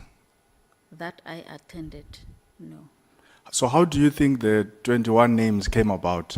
Because the report that we are getting, at least from all of you, even from the ones that are saying they didn't participate in meetings, is that the core business of this panel, because there's the functionary of the department fetching the nominations and whatever, but the core business of this panel was to arrive at the 21 names which must then be appointed as chairs of SETA boards.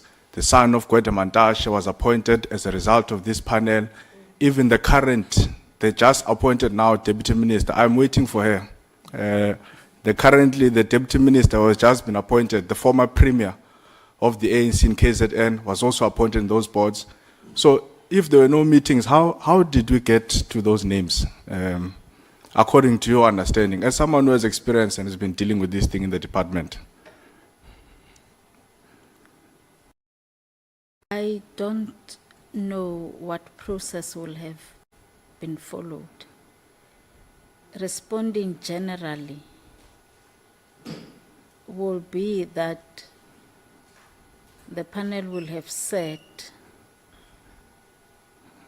it is not more making recommendations, because the mandate of the panel was to review the list of nominations and recommend a pool of suitable candidates from which the minister will finally make a selection. But you're saying there was no meeting, DDG?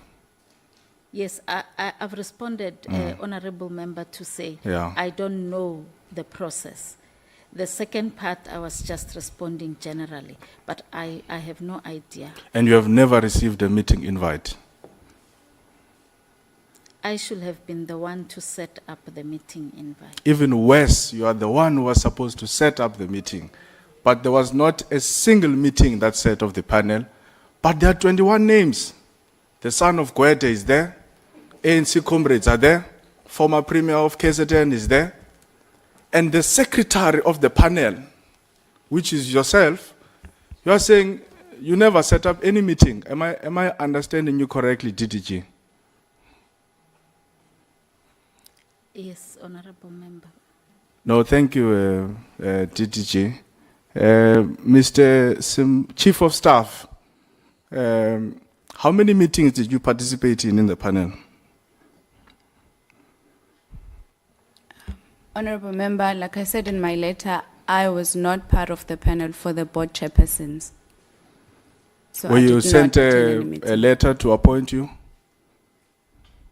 May you please repeat that? Were you sent a letter to appoint you to the panel? No. But your name was on the list. Yes. How did it arrive there? My name was there because I participated in the selection of SETA accounting authorities, not Yeah, but board our chairpersons. request, if you listen to the portfolio committee meeting, was specifically on the point of the accounting authority chairpersons. We don't dispute the process of accounting authorities. The coordinator of SETAs explained it to us. He was here to say you will gazette. All of you, we know you would have participated. We're not discussing that. We're discussing the board chairpersons. Your name appeared as having participated in that process, and you are saying you didn't participate. So how would you explain? How did it get there? Like I said, the minister put my name there not because I was part of the chairpersons, only the members. The only thing I would have done in the process of chairpersons was to receive the communication to the minister, not that I participated in any selection of the But the minister chairpersons. was asked about the panel of chairpersons, and said you are in the panel of chairpersons. We're not talking about the other ordinary board members. The panel of chairpersons was very specific, and your name was there, and you are saying you didn't participate in it. Honorable Member, I cannot respond on behalf of the Minister, so I don't know. No, thank you very much. Lastly, Mr. Solani, how many meetings of the panel did you participate in? I think, honorable member, as the secretariat of the panel would have mentioned, that the secretariat would have been discharged with the responsibility, one, to take the minutes, also to convene the meetings of the panel. So, okay, so you are concurring with the secretary that there was no meeting? Please, honorable member, can you allow me to make my point? I don't have time, that's why. So I just want the questions to be, the responses to be pointed. I'm left with less than 50 seconds. Because if you are captured by the secretary, then I want to move on. That there was no meeting of the panel. Yes, if the secretariat of the panel did not convene the meeting, therefore there was no meeting of the panel. And you also would know this because you've never sat in one. Yes, sir. Yeah, so you don't need the secretary to confirm it. You know yourself that you never sat in any meeting, so there was no meeting. The point honorable member was trying to make is that even if we were to sit a meeting, if the meeting is not convened by the person that is discharged with that responsibility, the legitimacy of that meeting becomes questionable. Last question to the DG of the department, then I close, Chair. DG, now we've asked everyone in your department. The coordinator of SETAs spoke to us last week. Advocate Tari spoke to us. The DDG, Chief of Staff, including the advisor. Because remember, part of what we're trying to achieve here is that we don't want this to repeat itself. That's why we insisted to conclude this process. It's not about the minister. It's not a personal battle. We're trying to create a law and a legislation that is going to guide the future appointments of SETA board chairpersons and the like. So my question to you then is, if there was no meeting of the panel, if the secretary never called any meeting, effectively there was no panel, where do you think those names would have come from? And as a follow-up to that, how would you advise that moving forward, this process must take place? Thank you, Chair.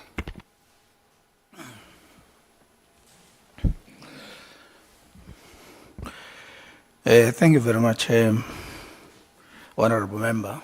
It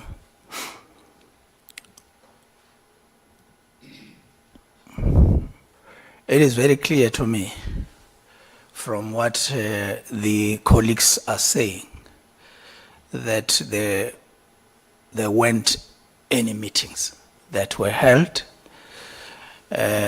So clearly, I think answers about names that were considered could come from the accounting authority, who then produced the list that was tabled to the National Skills Authority. Because the first time I saw the list was when I attended the meeting of the National Skills Authority, at which it was tabled for approval. Kize. Thank you very much, Chair.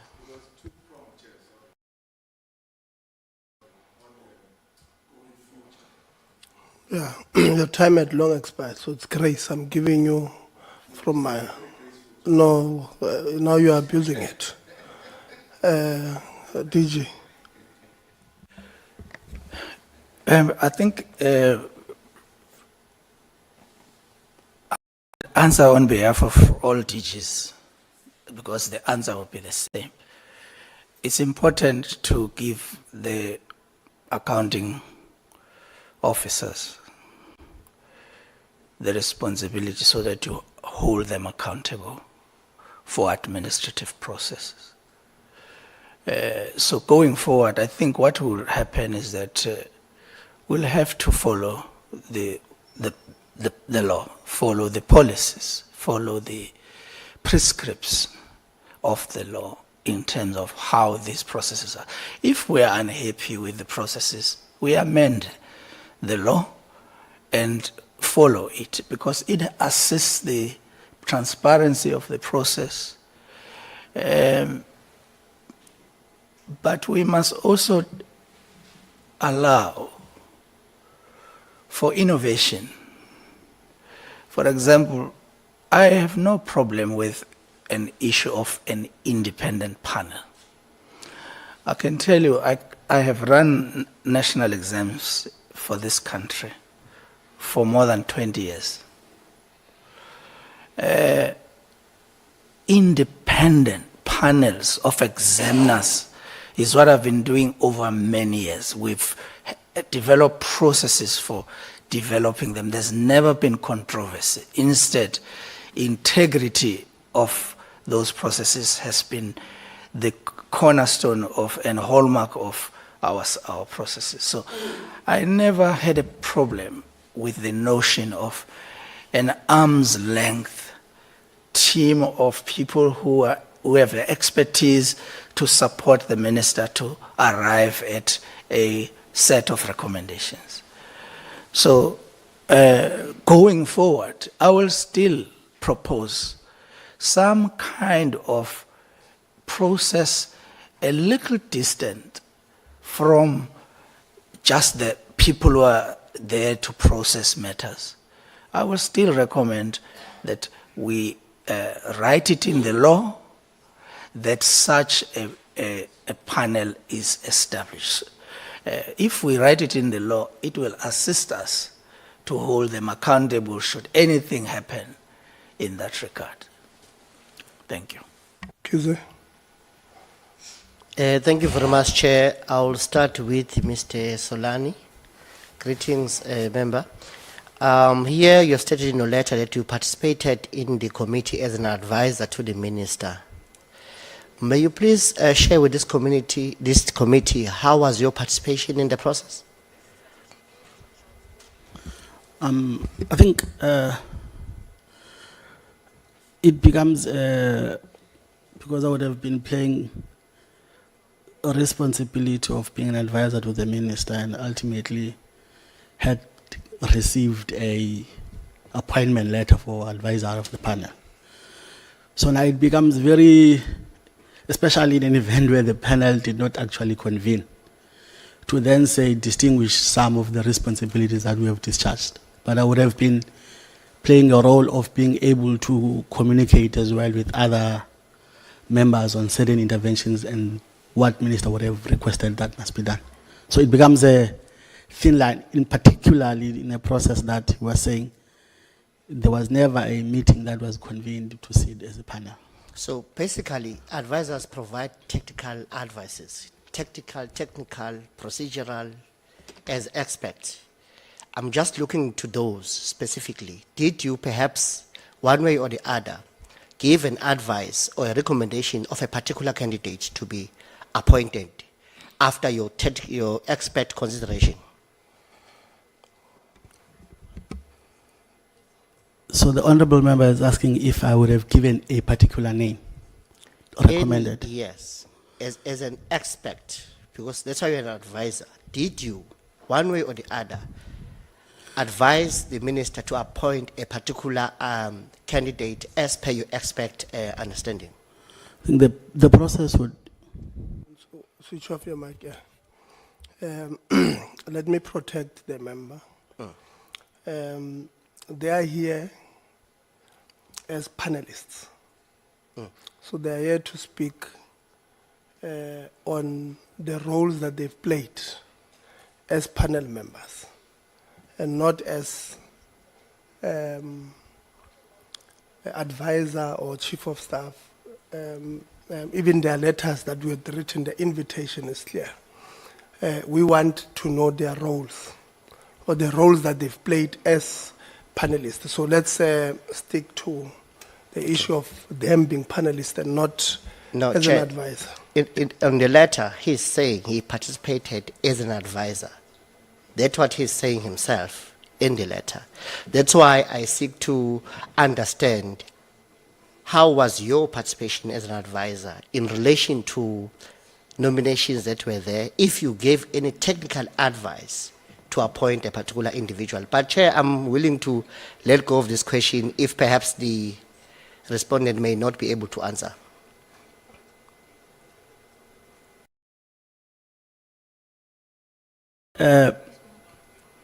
Like I would have mentioned, the tricky part or the difficulty or the thin line would have been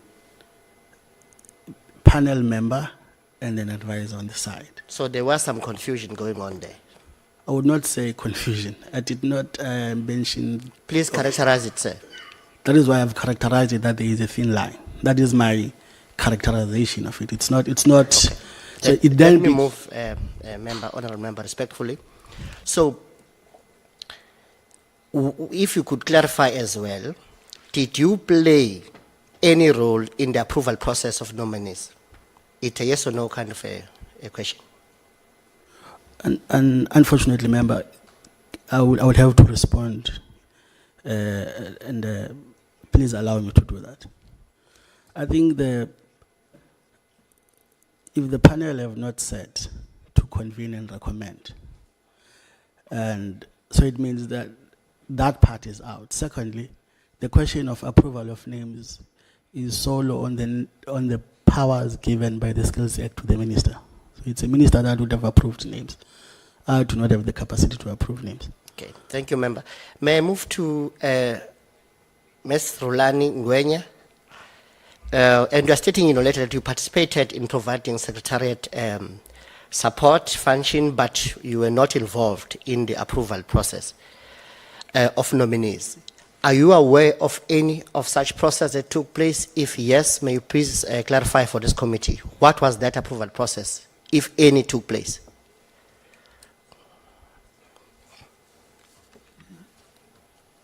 Excuse me. Thank you for that question. I don't know what the approval process that will have been undertaken. My role was to support the chairperson, convene the meeting, and make sure that there are records of the meetings.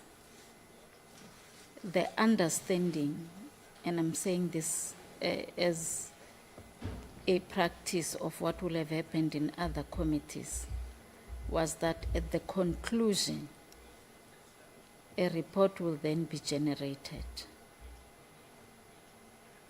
And the chair was going to guide on who signs the report, and the chair will then hand over the report. That is a standard practice. But in this case, Honorable Chair, I do not know what process was undertaken to facilitate the approval. So in my capacity as secretariat of the committee.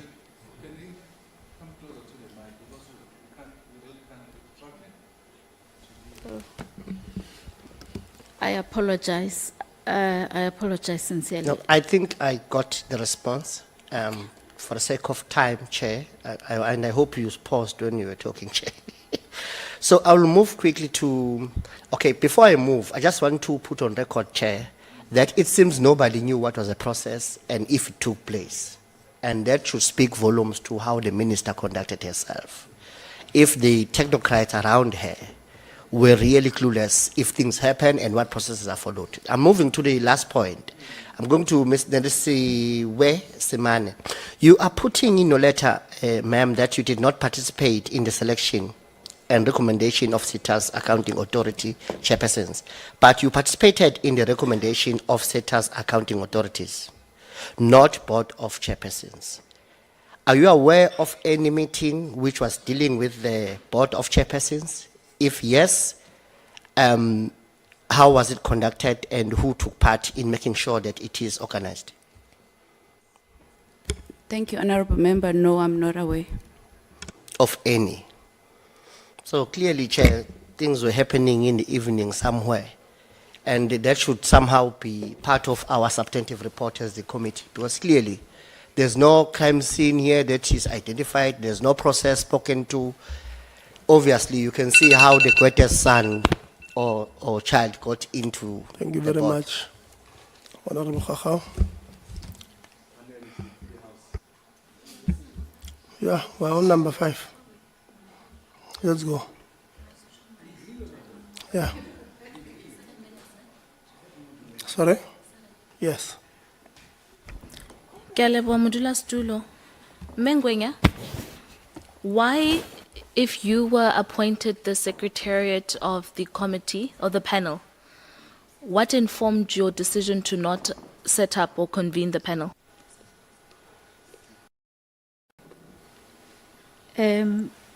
My contact or attempts to contact Advocate Terry Mutau was for him and I to sit and undertake some planning, an introduction, and agree on how the work was gonna unfold. Mute yourself, thank you. So I think you know by now that 7 minutes is very little time. So if you saying, so you didn't, because Advocate Teremutau was not a success, you didn't meet. Were you aware, when the chairperson, when the Dr. Nkabane appointed you the responsibility to do the secretariat job, did she give you all the other people that she had appointed so that you know who you are supposed to set the panel with, or did she only tell you of Ndate Mutau? I was appointed. It was indicated that Advocate Mutau is the chair. And I was also provided with Advocate Mutau's contact numbers. Okay, but other people, that's the question. Apart from Mutau, we know about Mutau. The other people that she had sent appointment letters to, did you know who those people were? I did not have a discussion with the minister. I simply received the letters. So when you didn't succeed with Advocate Mutau, you didn't seek to meet with the other people, notwithstanding that part of the letters you would have would be another chairperson's letter of appointment being Mabuzanguban? No, honorable member. There were communications between Advocate Mutau and I, and at some point he was busy that we could not sit. But I did not. You're not answering my questions. And I want to explain why. No, here, let me guide you. The primary question is, why did you not set up the meeting? We know that your attempts with Mutau were not successful. That's not a question, so I don't need you to reiterate that. But if you are in possession of all the other people that the minister has appointed, when you fail with Mutau, why did you not convene the rest? Where did you get the instruction to no longer proceed with the panel?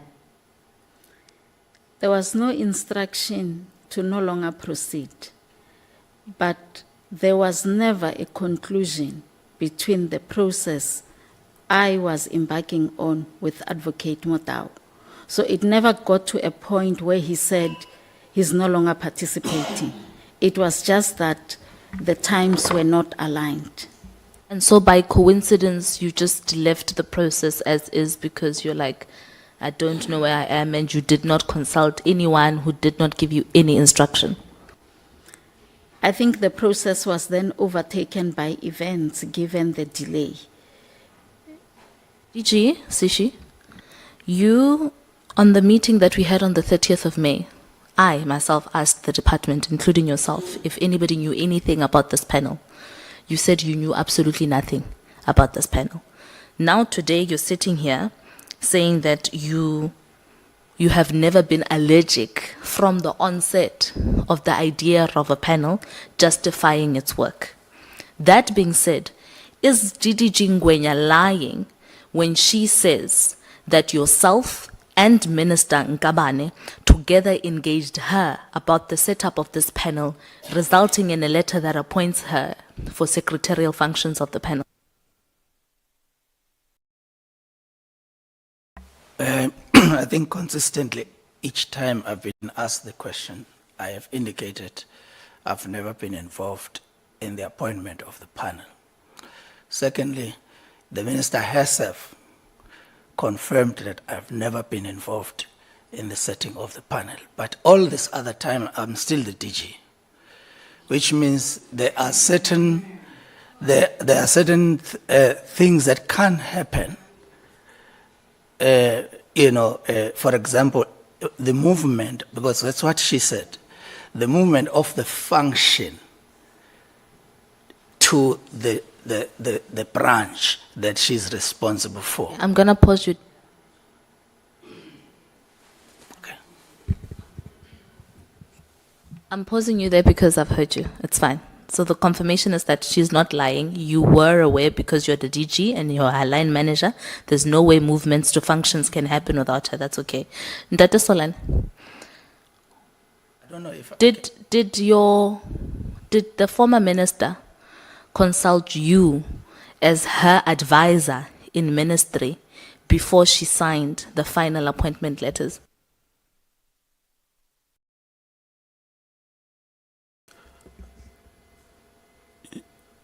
She would not, I don't think she would be really. Did she, yes or no? That's it. It's okay to say you are her advisor. We know there was no panel and you've already admitted yourself that you never sat in a meeting of a panel. Move that aside. You remained her advisor. Before she signed the appointment letters to give them to the people, did she consult you to say, as my advisor, do you think these appointments make sense or not? Yes or no? Again, hold on. Again, I must come in. I told you, we have invited them in their roles as panelists, not their other jobs. I came in when Mkize asked, and I'm coming in again. Let's not ask them about other issues outside of what we have called them here for. So please ask a different question. You have 33 seconds. Chairperson, we can easily accuse you of being a goalkeeper in this process, but it's fine. No, you can accuse me of anything. Wena Solani, did you facilitate the process in any way of the appointment of Dr. Ngabane's SETA board chairpersons and any other ANC cadre, either sitting as an MP or sitting in any structures of the ANC? Can you please repeat the question properly so that I can be able to respond to you properly? Because when you're saying in any way, it becomes way too broad for me to get. I'm asking, have you? Thank you very much. You gave Sihle the grace and you took my time when you were talking No, and you I paused didn't your pause time. it. No, I did. Chairperson, you're not Desiree? being fair.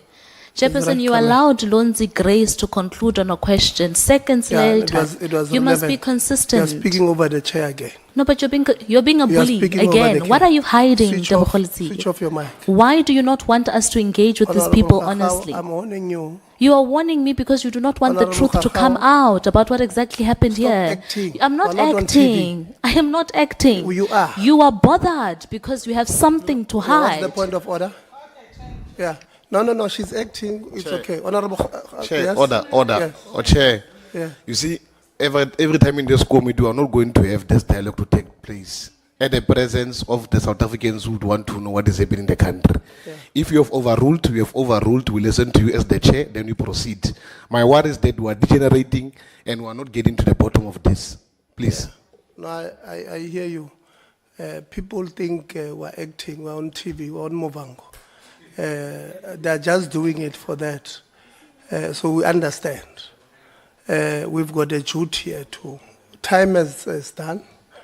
You can't say just because the chair allowed Msezana 30 seconds more, the chair must allow you. That's on the discretion of the chair.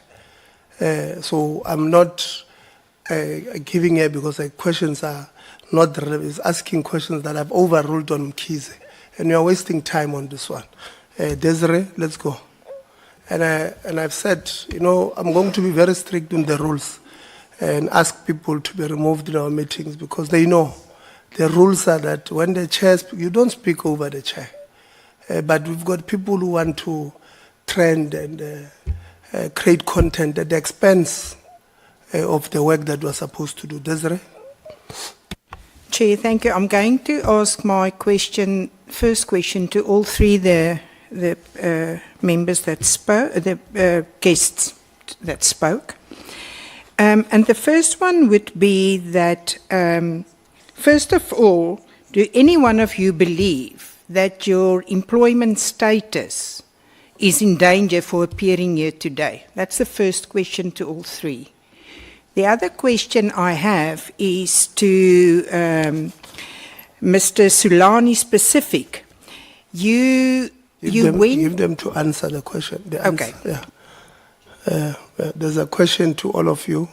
Do you think, please repeat the question to them directly. Yeah, just a very direct response because I've got other questions. Do you believe that appearing here today is putting your employment status in danger? If so, why?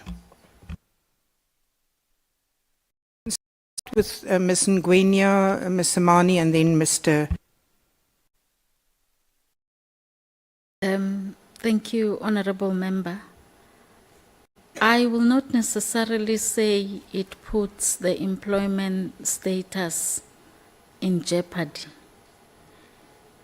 but no. Thank you, Honorable Member. No, I don't believe me appearing here put jeopardy to my contract. Thank you. Mr. Sulani. I think, Honorable Member, I'm not quite convinced by any chance when we are accounting publicly, being called to Parliament, it would put any danger of employment. And by the way, the minister has been released yesterday, so I'm a political appointee, so I'm unemployed technically. So there's no danger. There can't be any danger on something I don't have. Okay, so, well, in your future endeavors, sir, can you please explain to us, you actually went with Mr. Luvo Makazi to Advocate Terry Matau to, I assume, to convince him to participate or be the chairperson. Who is Mr. Luvo Makazi and why did he go with you? What role was he playing in this whole panel thing? Thank you, Honorable Member, for that question. Let me start here.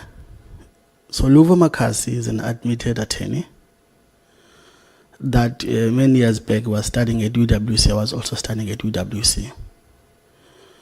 And would happen to be in the same church denomination. The PAL branch is in the Eastern Cape. I don't want to be rude. I want to know why he went with you. And why did you ask him in what capacity was he attending? I'm attempting to respond, Honorable Member. Taking a long dive. I don't want to hear the past. I want to know why he went. He's not working for the department, or was he? Okay. So when the decision to appoint Advocate Terry was taken, I would have needed someone that is in the legal fraternity because it was difficult to get hold of Advocate Terry because of his schedule. So the only reason that Mr. Makasi was there was to facilitate that first interaction with Advocate Terry because they are both in the legal fraternity. So when I asked around, you would have said, no, I've worked with Advocate Terry in the legal space before. So he was solo there to be able to facilitate an interaction. He's not a part of the department. He did not even partake on the conversation. It was only introductory. And again, the nature of that meeting was purely introductory. There was nothing sensitive, extensive spoken about. It was just to be able to add the name and the face so that I can be able to liaise with Advocate Terry and be able to communicate with him later because they are both in the legal fraternity. So, Chair, to you, sir, so there's no payment required because he was not acting in his professional capacity, yes or no? No, there was no payment. He would have been someone that knows Advocate, and that's solo the responsibility that he had. my other question, Chairperson, through you, is that I would like to ask all three of the guests, did any of you, by any chance, because you all responded in a way to say you were in your already employed capacity when you were asked, received these letters. Did any of you received emails prior to any of these meetings where you were summoned to attend, received any emails from the DG or any other official or office in this department not to attend, to protect your boss, and that the PC run by this chair, let's say, was postponed and not taking place? Yes or no?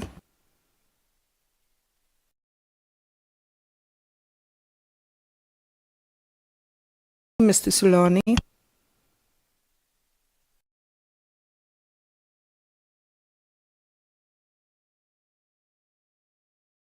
There was no instruction not to attend, but with my apology of the previous meeting, I provided the context. We did receive that letter, it's which fine. Yeah, I just wanted a yes or no, because there were emails floating. Ma'am Samani?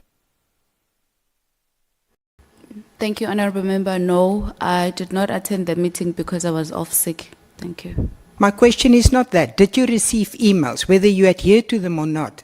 No, I did not. Thank you, Honorable Member. No, I did not receive any email of that nature.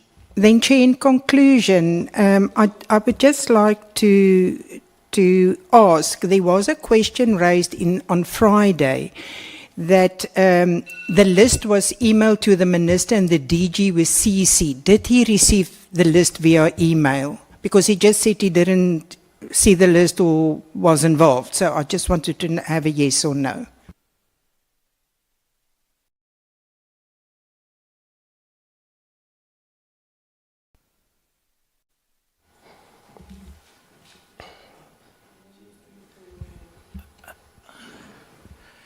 Okay.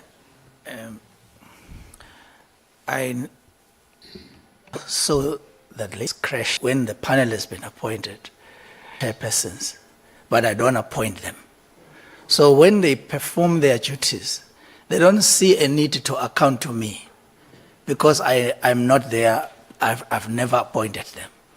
And I think that's what we're trying to fix in the amendments to the legislation. Whether I liked it or not, I would not be part of the appointment of this panel or be part of the processes that are there unless I am asked to do so.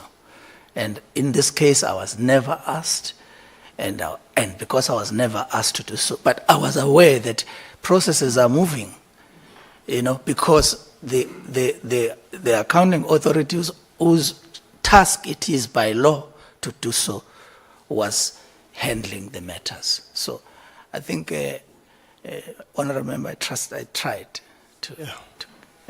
No, you tried. You tried. And you are saying that that's what you are trying to do with the legislation. And you know that's why you and I are fighting about your submissions to the committee on the legislative parts. I've told you even when you submitted the APPs that the APPs are not, they suggest you are not urgent enough or you're not in a hurry to help us to conclude on the matter. I've raised my issues with the Skills Development Act itself, the CT Act and Higher Education Act. And on your APPs, I picked it up. Remember, I raised it with you guys to say you can't want us to conclude the process at the end of the financial year in 2028, because that's what your APP in a medium term suggests, which I don't think is not going to help us.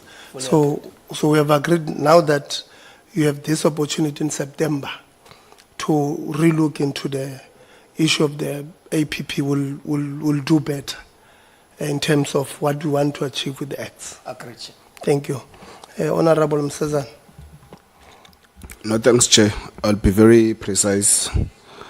The first question, just to be on record again, I just want to hear from the DG once more, even though he has indicated that he was not part of the process and he distances himself.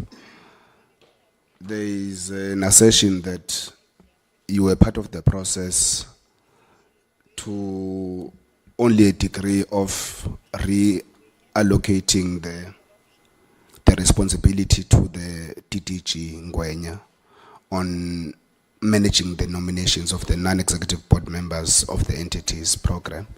That is as far as it went. I just want to confirm that again on record, DG.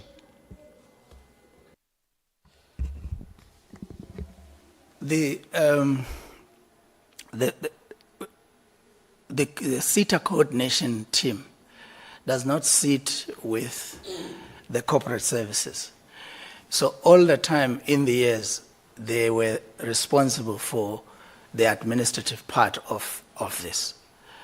But the minister saw that they can't have the technical capacity to be able to assist with certain functions that fall outside of their functions, and so requested that going forward, because we are in the process of reviewing the organizational structure. That's fine, DG. I just wanted to confirm on record again that that's as far as it went in terms of your participation in the process. I wouldn't say participation because I've never participated. Yeah, I mean, in terms of this particular responsibility of managing this process, you only participated in the consultation process where, with the minister, you reallocated the responsibility to the DDG on doing this process of managing these nominations. No. This is what the letter says. No, Honorable Member. I've never participated in this process whatsoever.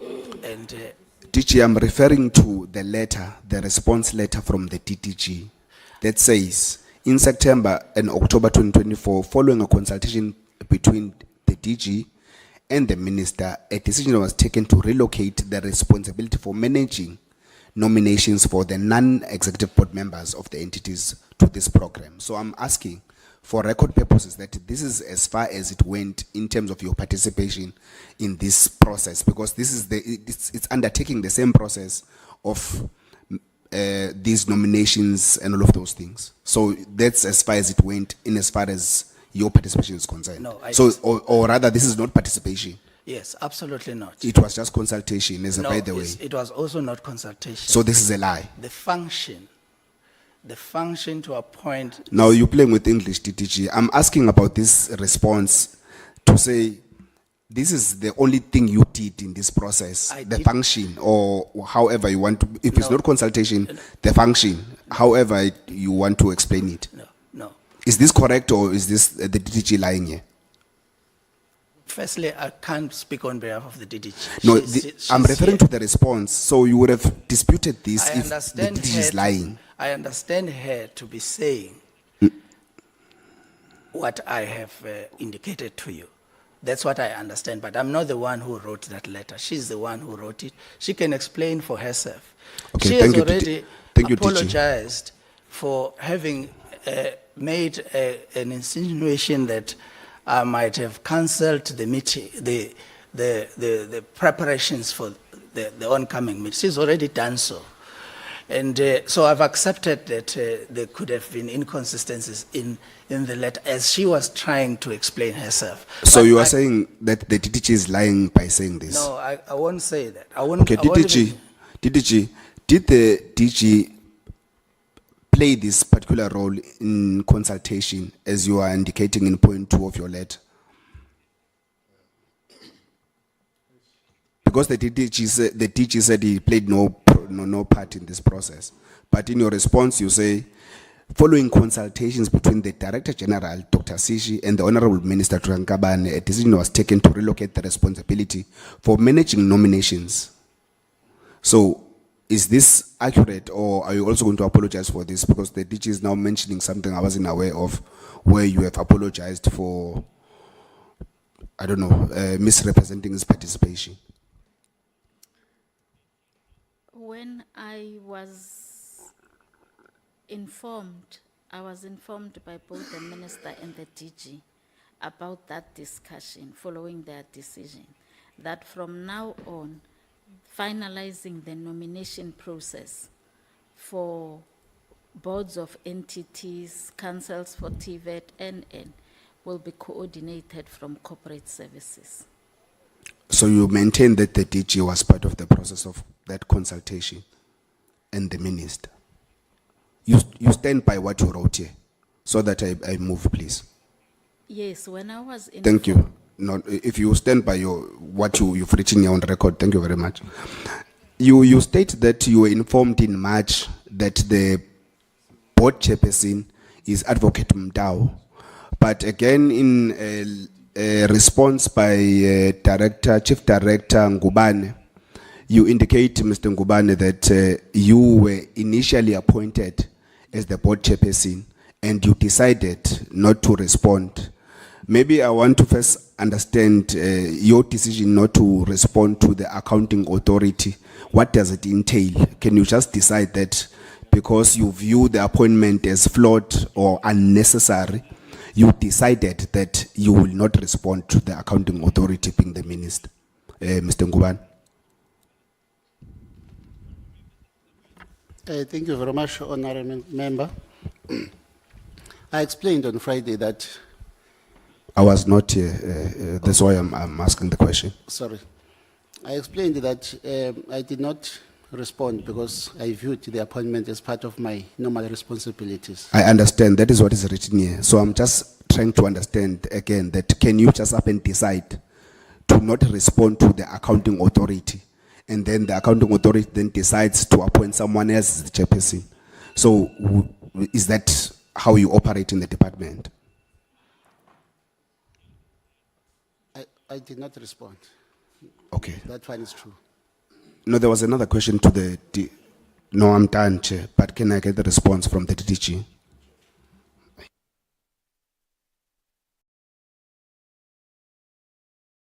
Honorable Chair, I think I missed the...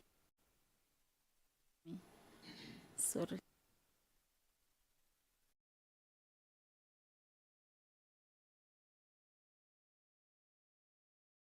Contradicting. The DTG says she was informed that the chairperson is Advocate Mdao in March. And then Mr. Ngubane, Chief Director, says in March again he was initially appointed as the chairperson. So it means that the minister, former minister, would have appointed two different people to be the chairpersons of that same independent panel. So I'm asking, when was the DTG informed of Advocate Mdao? Obviously, it would mean that because Chief Director would have decided not to respond to the minister, therefore the minister thought, no, let me appoint another person. So when was she informed of Advocate Mdao being the chairperson in the same March? Because this both happened in early March or something. The appointment letter appointing Advocate Mdao was received on the 16th of March. Thank you. Ngubane, what's the point of order? Writing on a point of order for you to consider here, because I don't want to accuse you of being sexist or anything. I was asked by Ndate Solani to repeat a question that he did not understand. In doing so, you gagged me and refused for me to do so. Right now, Honorable Msezana's time is up. He's asked by Mayor Ngwenya to repeat the question that she didn't understand. You gracefully afforded him the grace to do so. Yes. So why are you being inconsistent when I have the responsibility to do so? Close your mic. Point of order is why. You are asking a question or you want to... There's no point of order. Honorable Ngubane. Thank you very much, Chair. I'll start with TDG Ngwenya. TDG Rulani Ngwenya. You, as a secretary, you were the one that was supposed to kick off this process. So did you didn't took it to yourself to communicate to all the members and you of the panel, but you communicated with Advocate Mdao. Why didn't you communicate with other members of the panel to schedule meeting and to start the work. Why only Advocate Mutau? Thank you, Honorable Chair. Eventually, it will have come to a point where I will have made contact with all members.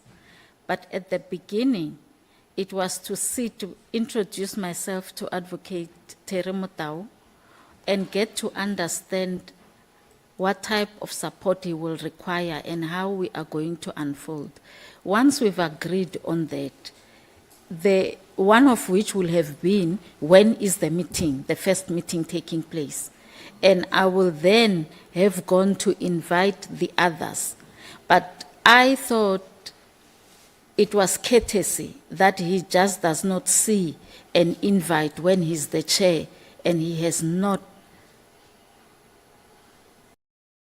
contacted and he has not been given the authority to determine how the process was going to unfold. Okay, all right. Now that we know, would you agree with me that you were really not the secretary of this panel? You were just the fake secretary that didn't do any secretarial work, that didn't took the minute, that didn't invite people, that didn't have recordings. So were were your name fictitiously used as a secretary, which means you were not a secretary of this panel at all? Thank you, Honorable Member. By appointment, I was. I may not have executed the functions related to the role that I was appointed for, but I was appointed as the secretariat. Okay, let me clarify my question again. A letter, receiving a letter, you are a secretary. Throughout the whole process until the appointment is done, secretary was nowhere. There were names, everything was finalized. I'm repeating again. Do you agree with me that you were a fictitious secretary of this panel that were never involved anywhere except meeting Advocate Mutau only? No minute, no recordings, no invite of the meetings, nothing. Boom, at the end, there's names appointed, but you have no clue. Do you agree with me that you were a fictitious secretary that never was the secretary of the panel? In that case, yes, I agree. Coming to Asisipo Solani.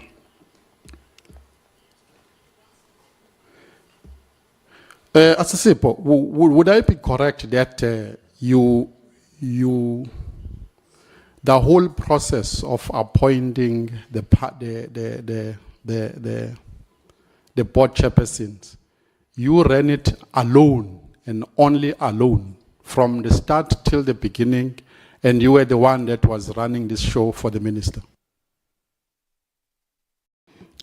Honorable Member, you are totally incorrect.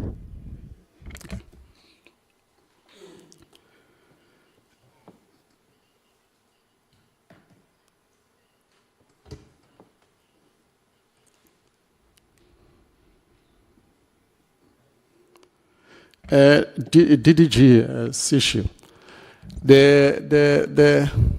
It's not the first time that the board chairpersons were appointed. It's been done for years. Would you agree with me that from this time on, the advisor to the minister took the process away from the norms of the department and ran the show away for the first time? Would you agree with me that all along we have a process within the department of appointing board chairpersons, of appointing the boards of SETAs, of appointing any board, and it's been working? It worked at NSFAS, it works everywhere, but only this one was taken out from the department by Asisipo, hence we have things falling apart.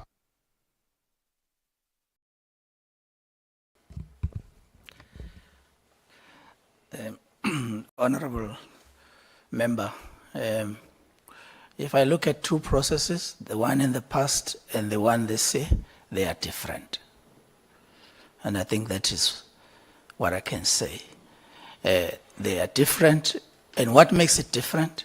In the past, there weren't any independent panel. the department would handle the processes according to how you know it. So that makes it the difference. But I have a lot of respect for my colleagues, and I feel that I might not make comments to characterize them in a way that is outside of the processes as I understand it. Thank you. Again, DDG, I'm asking simple question. They are in the department working process. The advisor to the minister ran the show outside for the first time, hence we're having a failed process. It's just a yes or no. Because I did not know in the first place that the advisor was part of the panel, I wouldn't have known up until now, just like you know, like everybody knows. Now, on hindsight, as I listen to the comments and the responses to questions and lots of coverage of these issues, in the media and elsewhere, I have come to understand that there were deviations. Okay, on my last question to Asisipo again. Do you think, Asisipo, the whole process was compromised in the office of the minister by yourself? Don't you think that by so doing, you brought the department into disrepute? By just doing what you did to take the system outside and run with it and not use the old system, and you compromised the minister on the whole situation by advising him wrongly? Thank you, Chair. Thanks, Chair. Honorable Member, firstly, let me put it this way. I did not run away with any process. I did not act in any way that would have compromised the department. I am not sure what are the bases of those allegations, but I want to state it on record. I did not take any process and run away from it. The process was not headed by me. There was a particular process panel that there's explicit information given on how things would have unfolded. So as for making such strong accusations that I would have taken a process and ran away from it, I don't get the basis of that. Thank you, Chair. Thank you. Khabo? Thank you very much, Chair. Thanks for the opportunity. Probably let me start with the DG.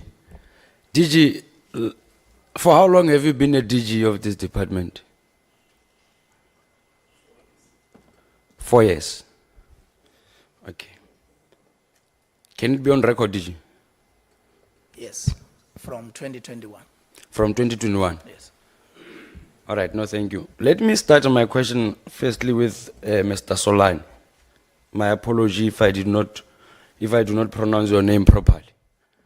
Can I just check with you, what is your highest academic qualification?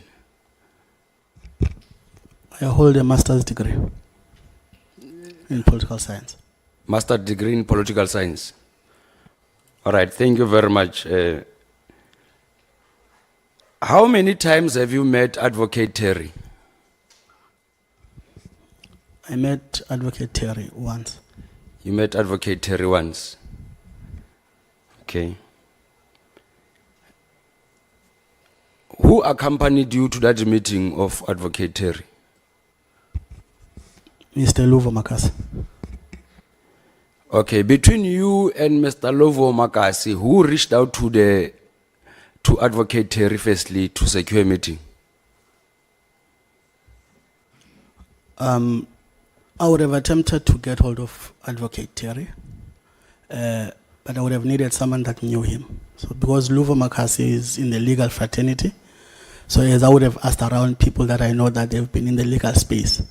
He happened to be someone that he said, no, he has worked with Advocate Terry back in the years. And because they have been both in the legal space for some time. Okay. So I would have requested him to attempt to facilitate that meeting. So he would have reached out to Advocate Terry to facilitate that introductory process. That process of, that facilitation of an introductory meeting, Was it before he was informed that he was a chair of the panel, or the intention of that meeting was to inform him that he was appointed as the chair of the panel? I would not want to mislead the House. I can't think of the exact dates around that, Honorable Member. So I would not want to really... Okay, let me put it in this way. After you had failed to get hold of Advocate Terry, who instructed or who requested Mr. Luvo Makasi to get hold of Advocate Terry? Okay, I think let me attempt to explain it, Honorable Member, this way. So I would have looked for someone senior in the legal fraternity. So chief among other names, the name of Advocate Senior Counsel Terry came out. So now it was upon me to see how do I get hold of Advocate. All right, let me assist you to assist me in the process. Ne? Between you and Mr. Luvo, you said that he reached out to Advocate Terry as a way of assisting you to facilitate an introductory meeting. My question is, at the time of you reaching out to Advocate Terry, was he already appointed as a chair, or the intention of the meeting was to inform him that the department or the minister is intending to appoint him as the chair of the panel? And that is why I said, Honorable Member, earlier, I'm not sure if at the time he had received the correspondence or not. So I don't want to mislead the House, the committee on that. All right. The instruction to reach out to Advocate Terry, was it an instruction of the minister or your individual decision? I would have not take decisions on individually. It will be in consultation and engagement to my boss. Is it an instruction or not from the minister? Yes or no? Is it an instruction from the minister that you must interact with Mr. Makasi so that he can facilitate a meeting with yourself and Advocate Terry? No, I would have asked around who would have known Advocate Terry in the legal fraternity. Then I would have reached out. Let me tell you, and I would want you to tell me if Advocate Terry is lying or not. Advocate Terry alleges that Mr. Makasi reached out to him and informed him that he has been appointed as the chair of the panel even before he could receive the letter of appointment. Is he telling the truth or is he lying? Don't explain, Mhlegas. Honorable Member. Or you don't know? No, I would not know because it is a conversation between Advocate Terry and Luvo Makasi. So I would really be not in a better position to respond to that. What was the reason of Luvo Makasi? I'm not sure of the name. What was the purpose of him staying or forming part of the meeting after he has facilitated an introductory meeting? The meeting was more of a meet and greet, in introductory. It did not discuss any sensitive match issues. So Luvo Makasi would not really would have participated in that meeting. It was a matter of, this is Mr. Solani, this is Advocate Terry, then we introduce and exchange contacts. It's fine. Let us not be technical. Going to the issue of, I'm looking at the time also, Chair. Going to the issue of Mr. Luvo, would you conclude that his presence in that meeting had no influence on the outcomes of the process that he had started? Can you please repeat the question, Honorable Member? In your response, you said that, let me just try and get the name because I get irritated when people do not pronounce my It's name. Luvo Makasi. Yes, Mr. Luvo Makasi. You said that his role was just to facilitate a meeting. He did not actually participate in any of the process. Ne? My question is, would you conclude, or maybe let me leave that one. Chairperson, to avoid being adventurous like I've seen other members playing to the gallery, let me not to be tempted. Thank you very much. We like your discipline. At least you are not accusing me of being sexist. Honorable Souls. Honorable Chairperson, I refuse to join those that considers meaningless fights as superior logic and fake GNU partners in pretending that this exercise is fruitful. I thank you, Chair. Thank you very much. Very fruitful. Honorable Low. Chair, I'm not going to be much. DG, are you aware of the audit AGSA report of 10 September 2020? And then in the AGSA report, section 11, I want to read this for you. Audit finding. Non-compliance identified on the appointment of members of the accounting authority. Section 11, subsection 2, paragraph AB of the SDA states that subject to paragraph B and section 13, subsection 2, the minister must appoint 14 persons as members of the accounting authority of SETA, the members referred to in paragraph and chairpersons.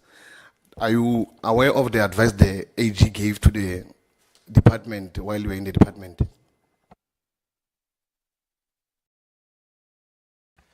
I was not yet in the department at that time, but I'm aware of it.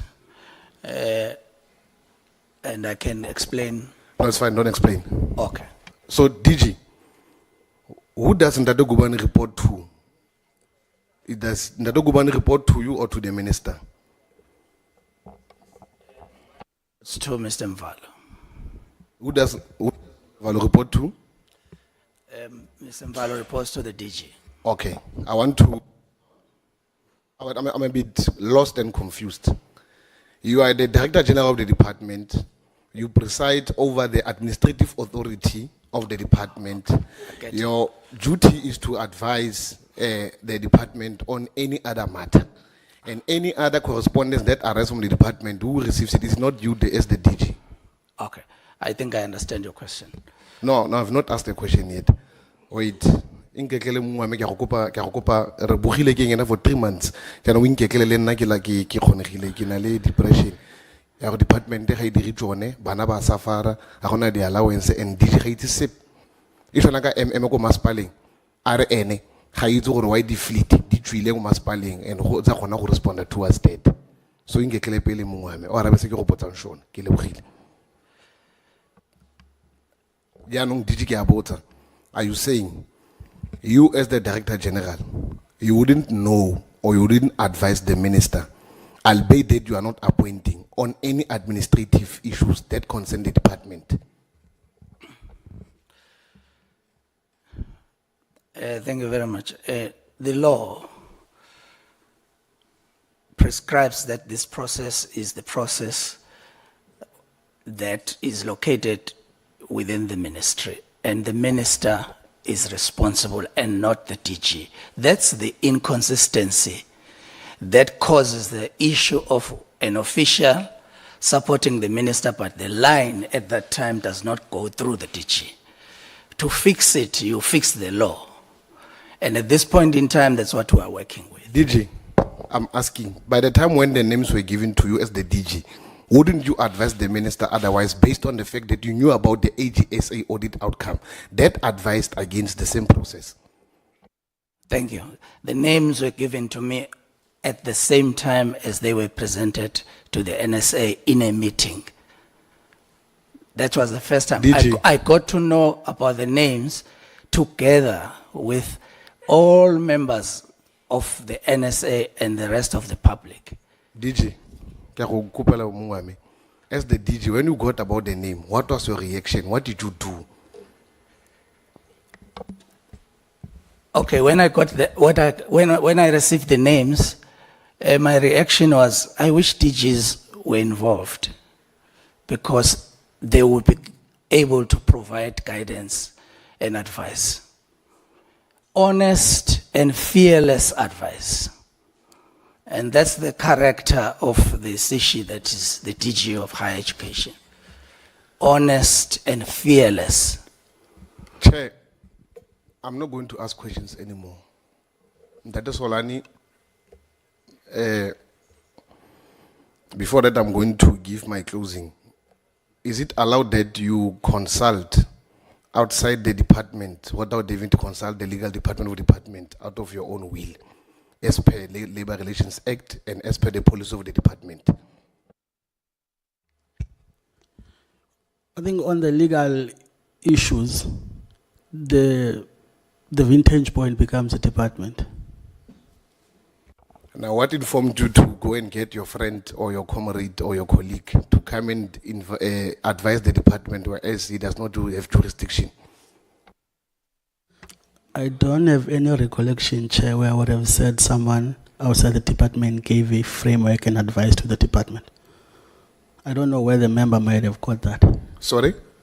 I'm saying I don't recall having said that I would have went to get a friend or anyone to give a legal framework or any advice to the department who's not working in the department. How did Mr. Luvo get involved? Again, let me go back again. Mr. Luvo was the means of me reaching out and trying to get Advocate Terry to facilitate the meeting, not to contribute in any legal framework or process. Okay. He became a middle. Middle person. Thanks, sir. I don't have time, and I came late. The moment you go outside external, not internal, it's a misconduct. It's not allowed as per the Labor Relations Act and the policy of the department. Any matter concerning the department, concerning appointments, you work within the confines of the law and the department, and you go to the relevant department, you submit your right and say, given the fact that I'm confronted with this, I must advise the minister. I need this advice as which process to follow, because previously we could have had this particular problem. And I expect you, as a master's degree holder, to understand the day-to-day running of government. Now, here, Chair, the department is playing a cat and mouse with ourselves and the people of South Africa. Everybody knows about this thing. The DDG has indicated in a letter that is black and white that the DG was quite informed and involved in the process. The DG is misleading this parliament and he's saying there's no way a subordinate of any other person or any other leader in an institution cannot know what are the reactions or what are the performing duties that are going to be performed by that person. So I am going to propose and maintain that the DG be brought to book, and I've concluded, me as Honorable Sudugal Notsepo Law, that part of the problems at the department is the DG, who had a duty to advise and played administrative oversight role. Thank you. Thank you very much.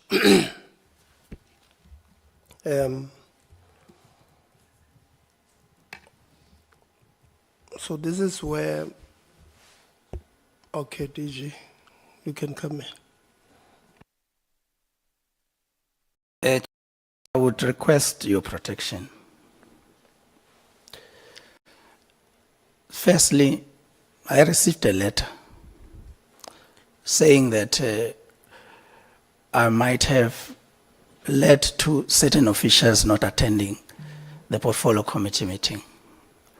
At that time, I was not a DG, there was an acting DG, and I was out of the country to do national duty. The person who might have written this apology in such a way that such a conclusion is made has apologized. But there is no apologies to me. Some of the members of this committee have tried to move outside of what is the purpose of what the questions that are asked to the question, to try and suggest that I was involved or I might have participated. And I've indicated consistently all the time that I've been here that I really would love to appoint chairpersons. I can assure you. Give me a chance to appoint chairpersons, you will see. But the law doesn't allow me to do so. But I am the DG of the department. And as a DG of the department, I'm not unaware of what's going on in the department. So if, for example, the minister perform her duties as the minister and accounting authority of our department, and these are written and are there in the law, what must I do? Advice that we provide to accounting authorities, it's advice that we provide all the time. On the day I saw the list, I saw it together with everybody else. There was absolutely no time to actually intervene at that stage. And I feel I'm unfairly, placed in a position where not even, slightest, indication by those who were involved include the DG in what they say. Yeah. But some people want to include the DG there. Okay. I can think see it's sure. unfair. Yeah. Sorry, DG. Maybe you came in early. Maybe I was going to protect you because you came in before I could ask. But I've also noted that your PLO has also brought in new glasses. Maybe in China, where you got two, because you've got new glasses. David also has got new glasses. But on a serious note, the last week we had taken a number of decisions. One of them was to bring you to explain this thing. I wanted us to finish with the panelists so that we can come to the departmental issues. That's what I said at the beginning of the meeting. And the DDG clarified that part. In fact, even before the DDG clarified that part, last week, Mr. Mabuzangubane clarified that there was there might have been a confusion, but it was clarified. But without the DDG explaining, we will not have written to you again. We wrote to you indicating that DG, we want you to come and explain these particular things. Unfortunately, we did not deal with it, right? But it has been clarified, at least by two of the officials in your department. Maybe, on a lighter note, maybe by Tusila DG, but it has been clarified. And we accept the clarification that there was no malice from the department, from the office of the DG to cancel our meeting. There was, it was clarified by both of them that this was not the intention, and DG Ngwenya has apologized. We take that part. So unless the DG says he wanted us to write him a letter to say this matter has been clarified, to a fine. But we're fine with that part. Yeah, press the mic, DG. I think the issue, Chair, would be the benefit of the doubt. If someone were to say these things about you, and I'm there, you are my chair, I should be able to say this can't be. Cancel ask officials not to attend Parliament. Yeah, we've clarified that, DG. Close the mic. It's really serious. Yeah, it affected you so much. You had to buy new glasses. Close the mic.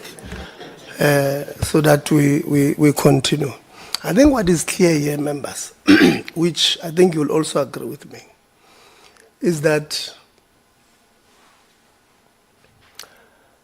in real terms, there was no independent panel. That is the first thing we must agree on.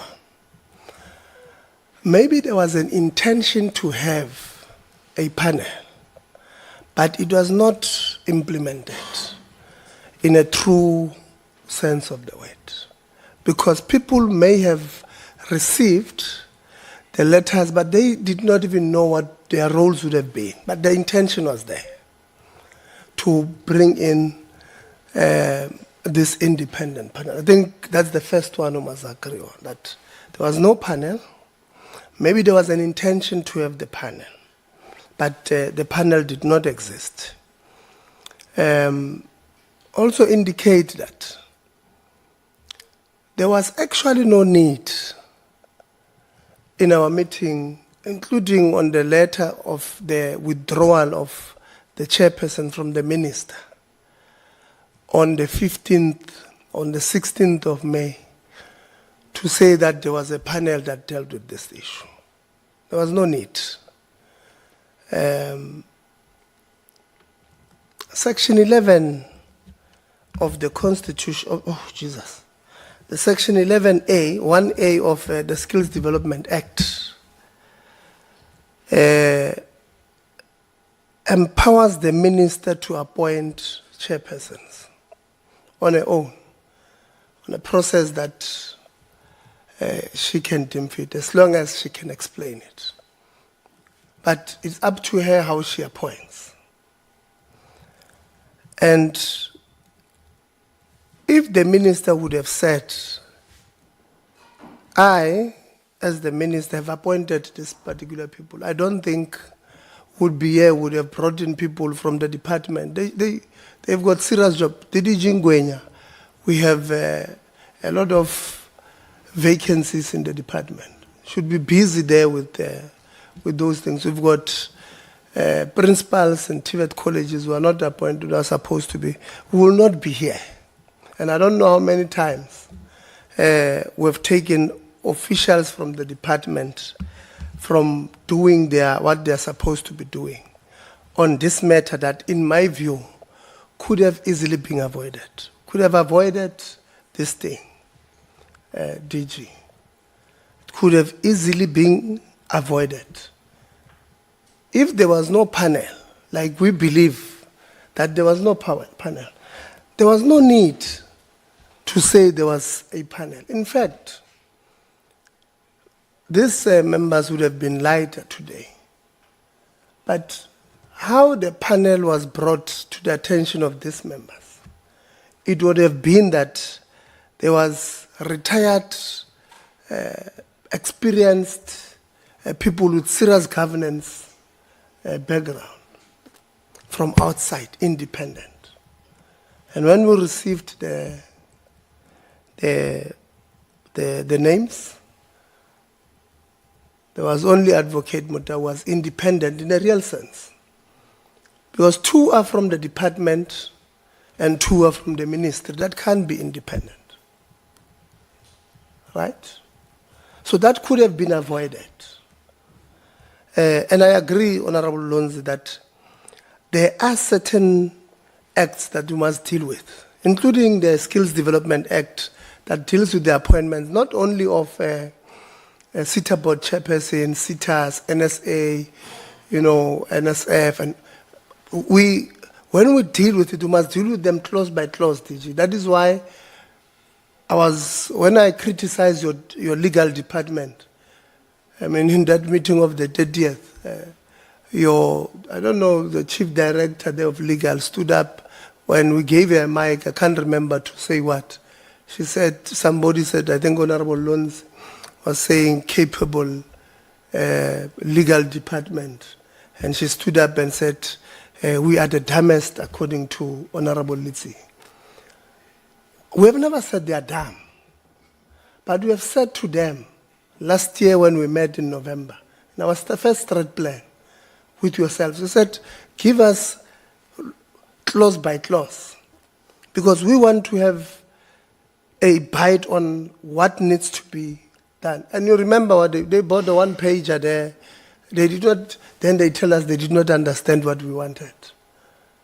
And when we criticize them, including them submitting to the minister, the government gazette that you guys did signed by the minister about the statue, the university statue of CUT, where it allowed a register to be a register literally for life. It comes from you in the legal department. They come to you, then you look for the negative, good things, bad things, then you send to the minister. And I said, you guys send such a recommendation to the minister when currently we have a problem at the time, where the problem of somebody who was a vice chancellor who did not want to leave. We're happy that they've announced that he's leaving. But we have such a problem. And then you sign such a statute. It doesn't make sense. You see? So we ought to look at these things, the Skills Development Act. As it is, members, and I don't want us to live here having some thoughts that the SETA board chairpersons, when they are announced, because the new minister must appoint these boards. When they are announced, there must not be an expectation that they will come and ask us. Unfortunately, as the law states now, it does not allow. It's up to us to lobby each other properly and say, what do we want to achieve with these things? And how do we go about, because there are certain clauses in the laws. I think that the ANC will probably bring, MK will bring, you will bring a DA, EFF, IFP, PA, and say, this is the changes that we're looking for. Then we must sit down as the committee and say, how is this one going to help an ordinary person in Kofimbaba? How is this change going to affect a young child in Toyando? So when you bring changes, when you bring even the proposals, they must be grounded in helping our people on the ground. So, but what are we waiting for? The department. So DG, when we are going to criticize you, unfortunately then the department, this is you. We are going to criticize you as long as we are not getting what we want. These members write to me almost all the time complaining that they write to the department, there are no responses from the department. We write to the department, there are no responses. So some of these things, I mean, are not, it's as if they are designed for us not to account. So we are going to continue with yourselves properly. That's why I've got no questions for those people. I've concluded, I've read what they've said, I've listened to their letters, including even last week with Advocate Terry and Mr. Ngubane. It was clear that the intention was there, but this thing was not taken through. And therefore, the minister would have exercised his right, his constitutional right as given by Section 11(1)(a) of the Skills Development to appoint. She could have simply just said, I have appointed, and I've listened to the public outcry, I'm taking responsibility, I'm restarting the process. This matter will not have been here. Will not have had people leave their work to be here. So we will have our preliminary report. We will put together a report as members, and if needs be, we will then, to afford the minister, former minister, the right to reply, if needs be. I don't see how it's going to help us if it's not part of the legislation, this thing of independent panel. If it's included, it would have made sense that these are the gaps on the independent panels. But our recommendations, I don't know how they're going to empower the new minister as well, because we're talking about something that is not legislated. Like I said earlier on, I do not think us doing this thing is going to help us in any way to enrich the act. The act, for me, needs a separate discussion for us, and that is why DG, when we give you the report for next term, this part of legislation will be on there.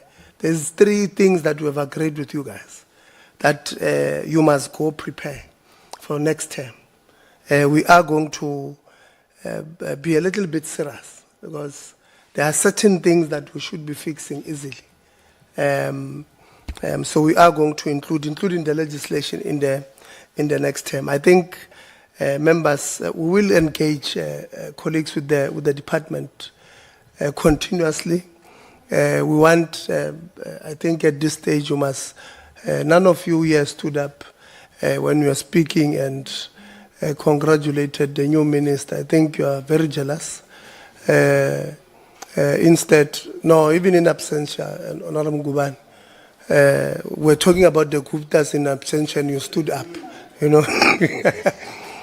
So I'm going to close it that way. But Honorable Khabo, you've got a point of order. No, Chairperson, our probably point of order would be the right one. In summary, you must never be tempted to disregard our input in relation to the investigation of the administration. We have concluded, in fact, let us put our view straight. There's never been a panel here. We were taken for a ride, there's never been a panel. The DG has misled us. Part of our recommendation must include the investigation of the DG's role and other people that were involved in the process. Well, Chairperson, allow me, if you stop me, then let me do it in writing, then it's fine. Yeah. Because clearly now you are selectively catching, you are selectively consolidating. Honorable Khabo, you are speaking over the chair. You are repeating what I've said. What you are saying, I've said it. There was never a panel that was set. No questions asked. I said at the beginning of the meeting, you are not here. The issues that we are going to continue with the department, I said it at the beginning, I've just said it now, that we are going to continue on these administrative issues with the department. That is what I've said in this meeting. So, because I had the phone ringing, I suspected maybe it might have been yours. You disrupted, or somebody disrupted you when I was saying these remarks. So you are forgiven for not hearing me when I said those things.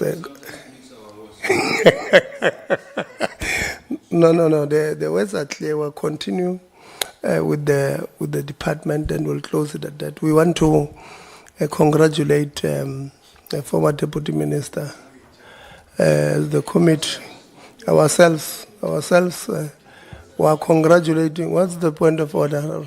No, Chair, the point of order is the we, because you are our chairperson. So when you speak, you may create an impression to the public that we've reached a consensus on it. So maybe say this one in your capacity as a chairperson, because we don't congratulate the minister. Okay. Yeah.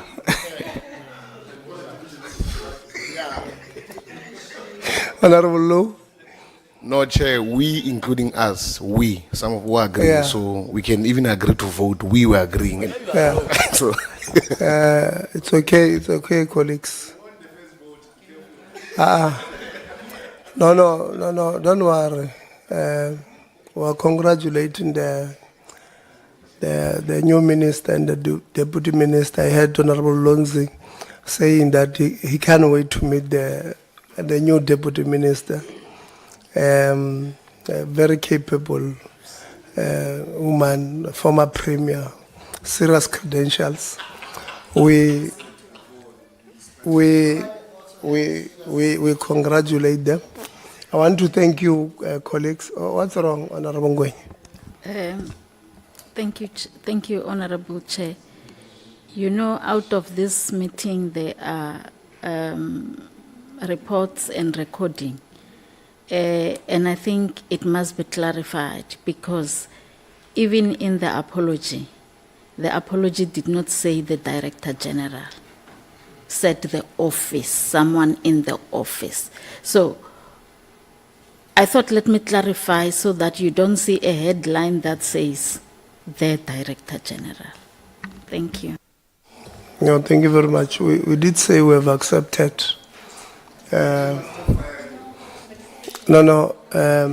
DG, in fact, Desiree last week asked Mr. Ngubane if he's afraid of being fired. Can we have order? Yeah, now I call her to order. If I call her to order, she'll say I'm sexist. DG, there was Honorable van der Walt asked SETA coordination to DG if he's afraid that he will be fired leaving our meeting after coming to say what he said. And DG, you're not helping us.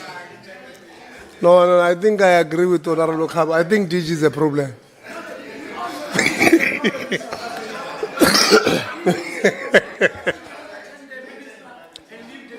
Yeah, so DG. Chair, in all honesty, the DG's office, whoever was responsible for that. I'm doing. So DG, let's do this. I spoke last week and I said there's this culture in the sector that is brewing, where somebody who differs with yourselves at the top, either as a whistleblower or as somebody else, they get to suffer. Not only in the department, well, at universities we get that all the time. Students, they raise their dissatisfaction with some vice-chancellor, they are suspended. There's this and that happens. A worker in some university appears before Parliament and says there's a problem of 1, 2, 3, 4. They are pursued by the powers that be. And it's a worry. In the SETAs, somebody raises a whistleblowing what against the CEO, they are fired. And I said, that can't continue. Because we'll be creating a culture of, I don't know what you call it, but we'll get a wrong culture.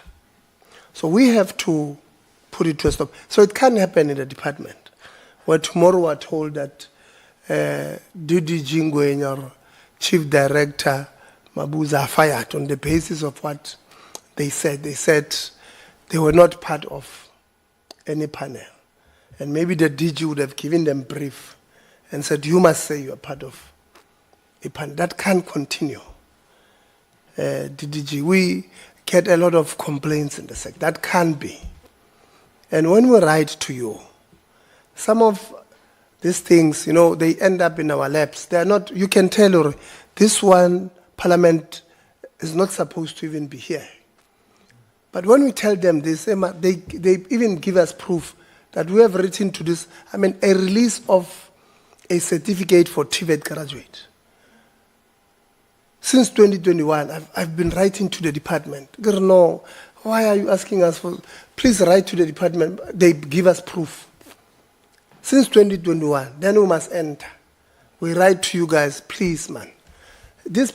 How do you expect these kids or these students to find employment, to participate economically? When they've passed, they don't owe, but you still don't give them the certificate. It can be. So some of these things, we end up doing them.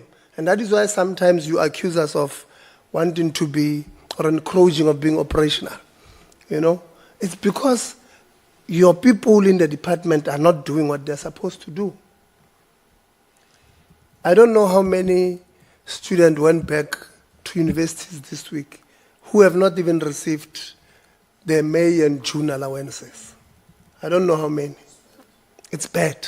And if we ask, Kuri, it's as if we want this money, or maybe we've got shares of this money, of this allowance from students, because when we ask, Kuri, you can tell these people don't want to cooperate. Kuri, it's as if they're doing us a favor.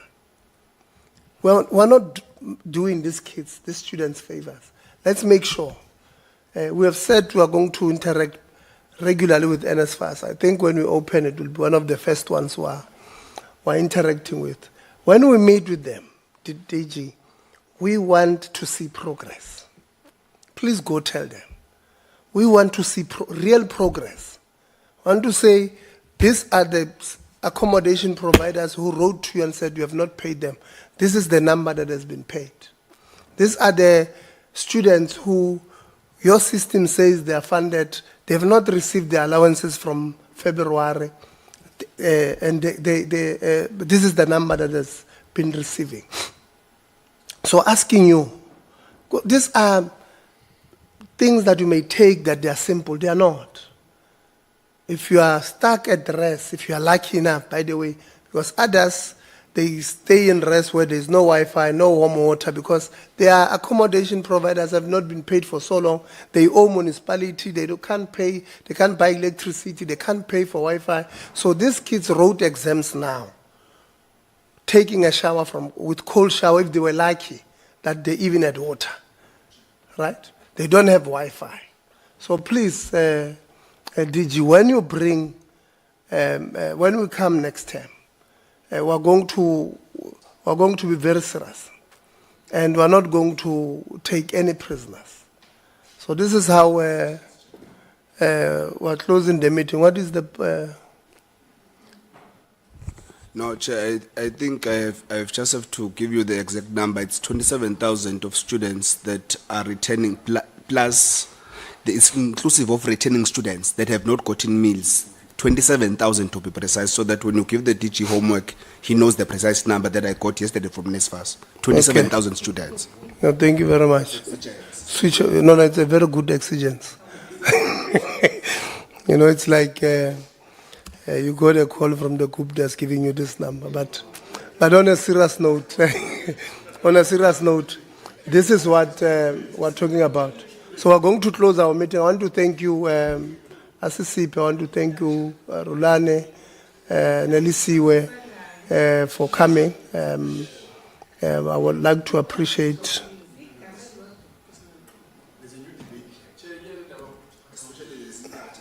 So, can you allow me to thank our panelists? No, hold on. I want to thank you for coming.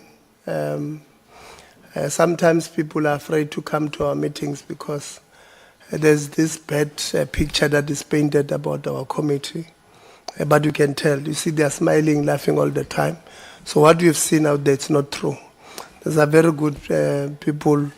They just have a responsibility to ask questions. They are representing millions of our people out there. Sometimes I would have to come in and guide them because they are very vicious sometimes. Panokuluma nje ubone na ukuthi la you must come in and stop because they are biting too much. But thank you very much for coming. TG, thank you very much. I know you arrived last night from China. You have not rested. You have not even opened other bags of maybe other sunglasses or clothes, but at least you managed to open one where you brought in the new glasses, and or two, because I see David has got a new pair as well. But thank you very much. Thank you very much, members. We have a 3-line whip now starting at 2. So let's go there. We are passing some bills before tomorrow's budget. The budget will go ahead as I've long indicated. Thank you very much. The meeting is closed.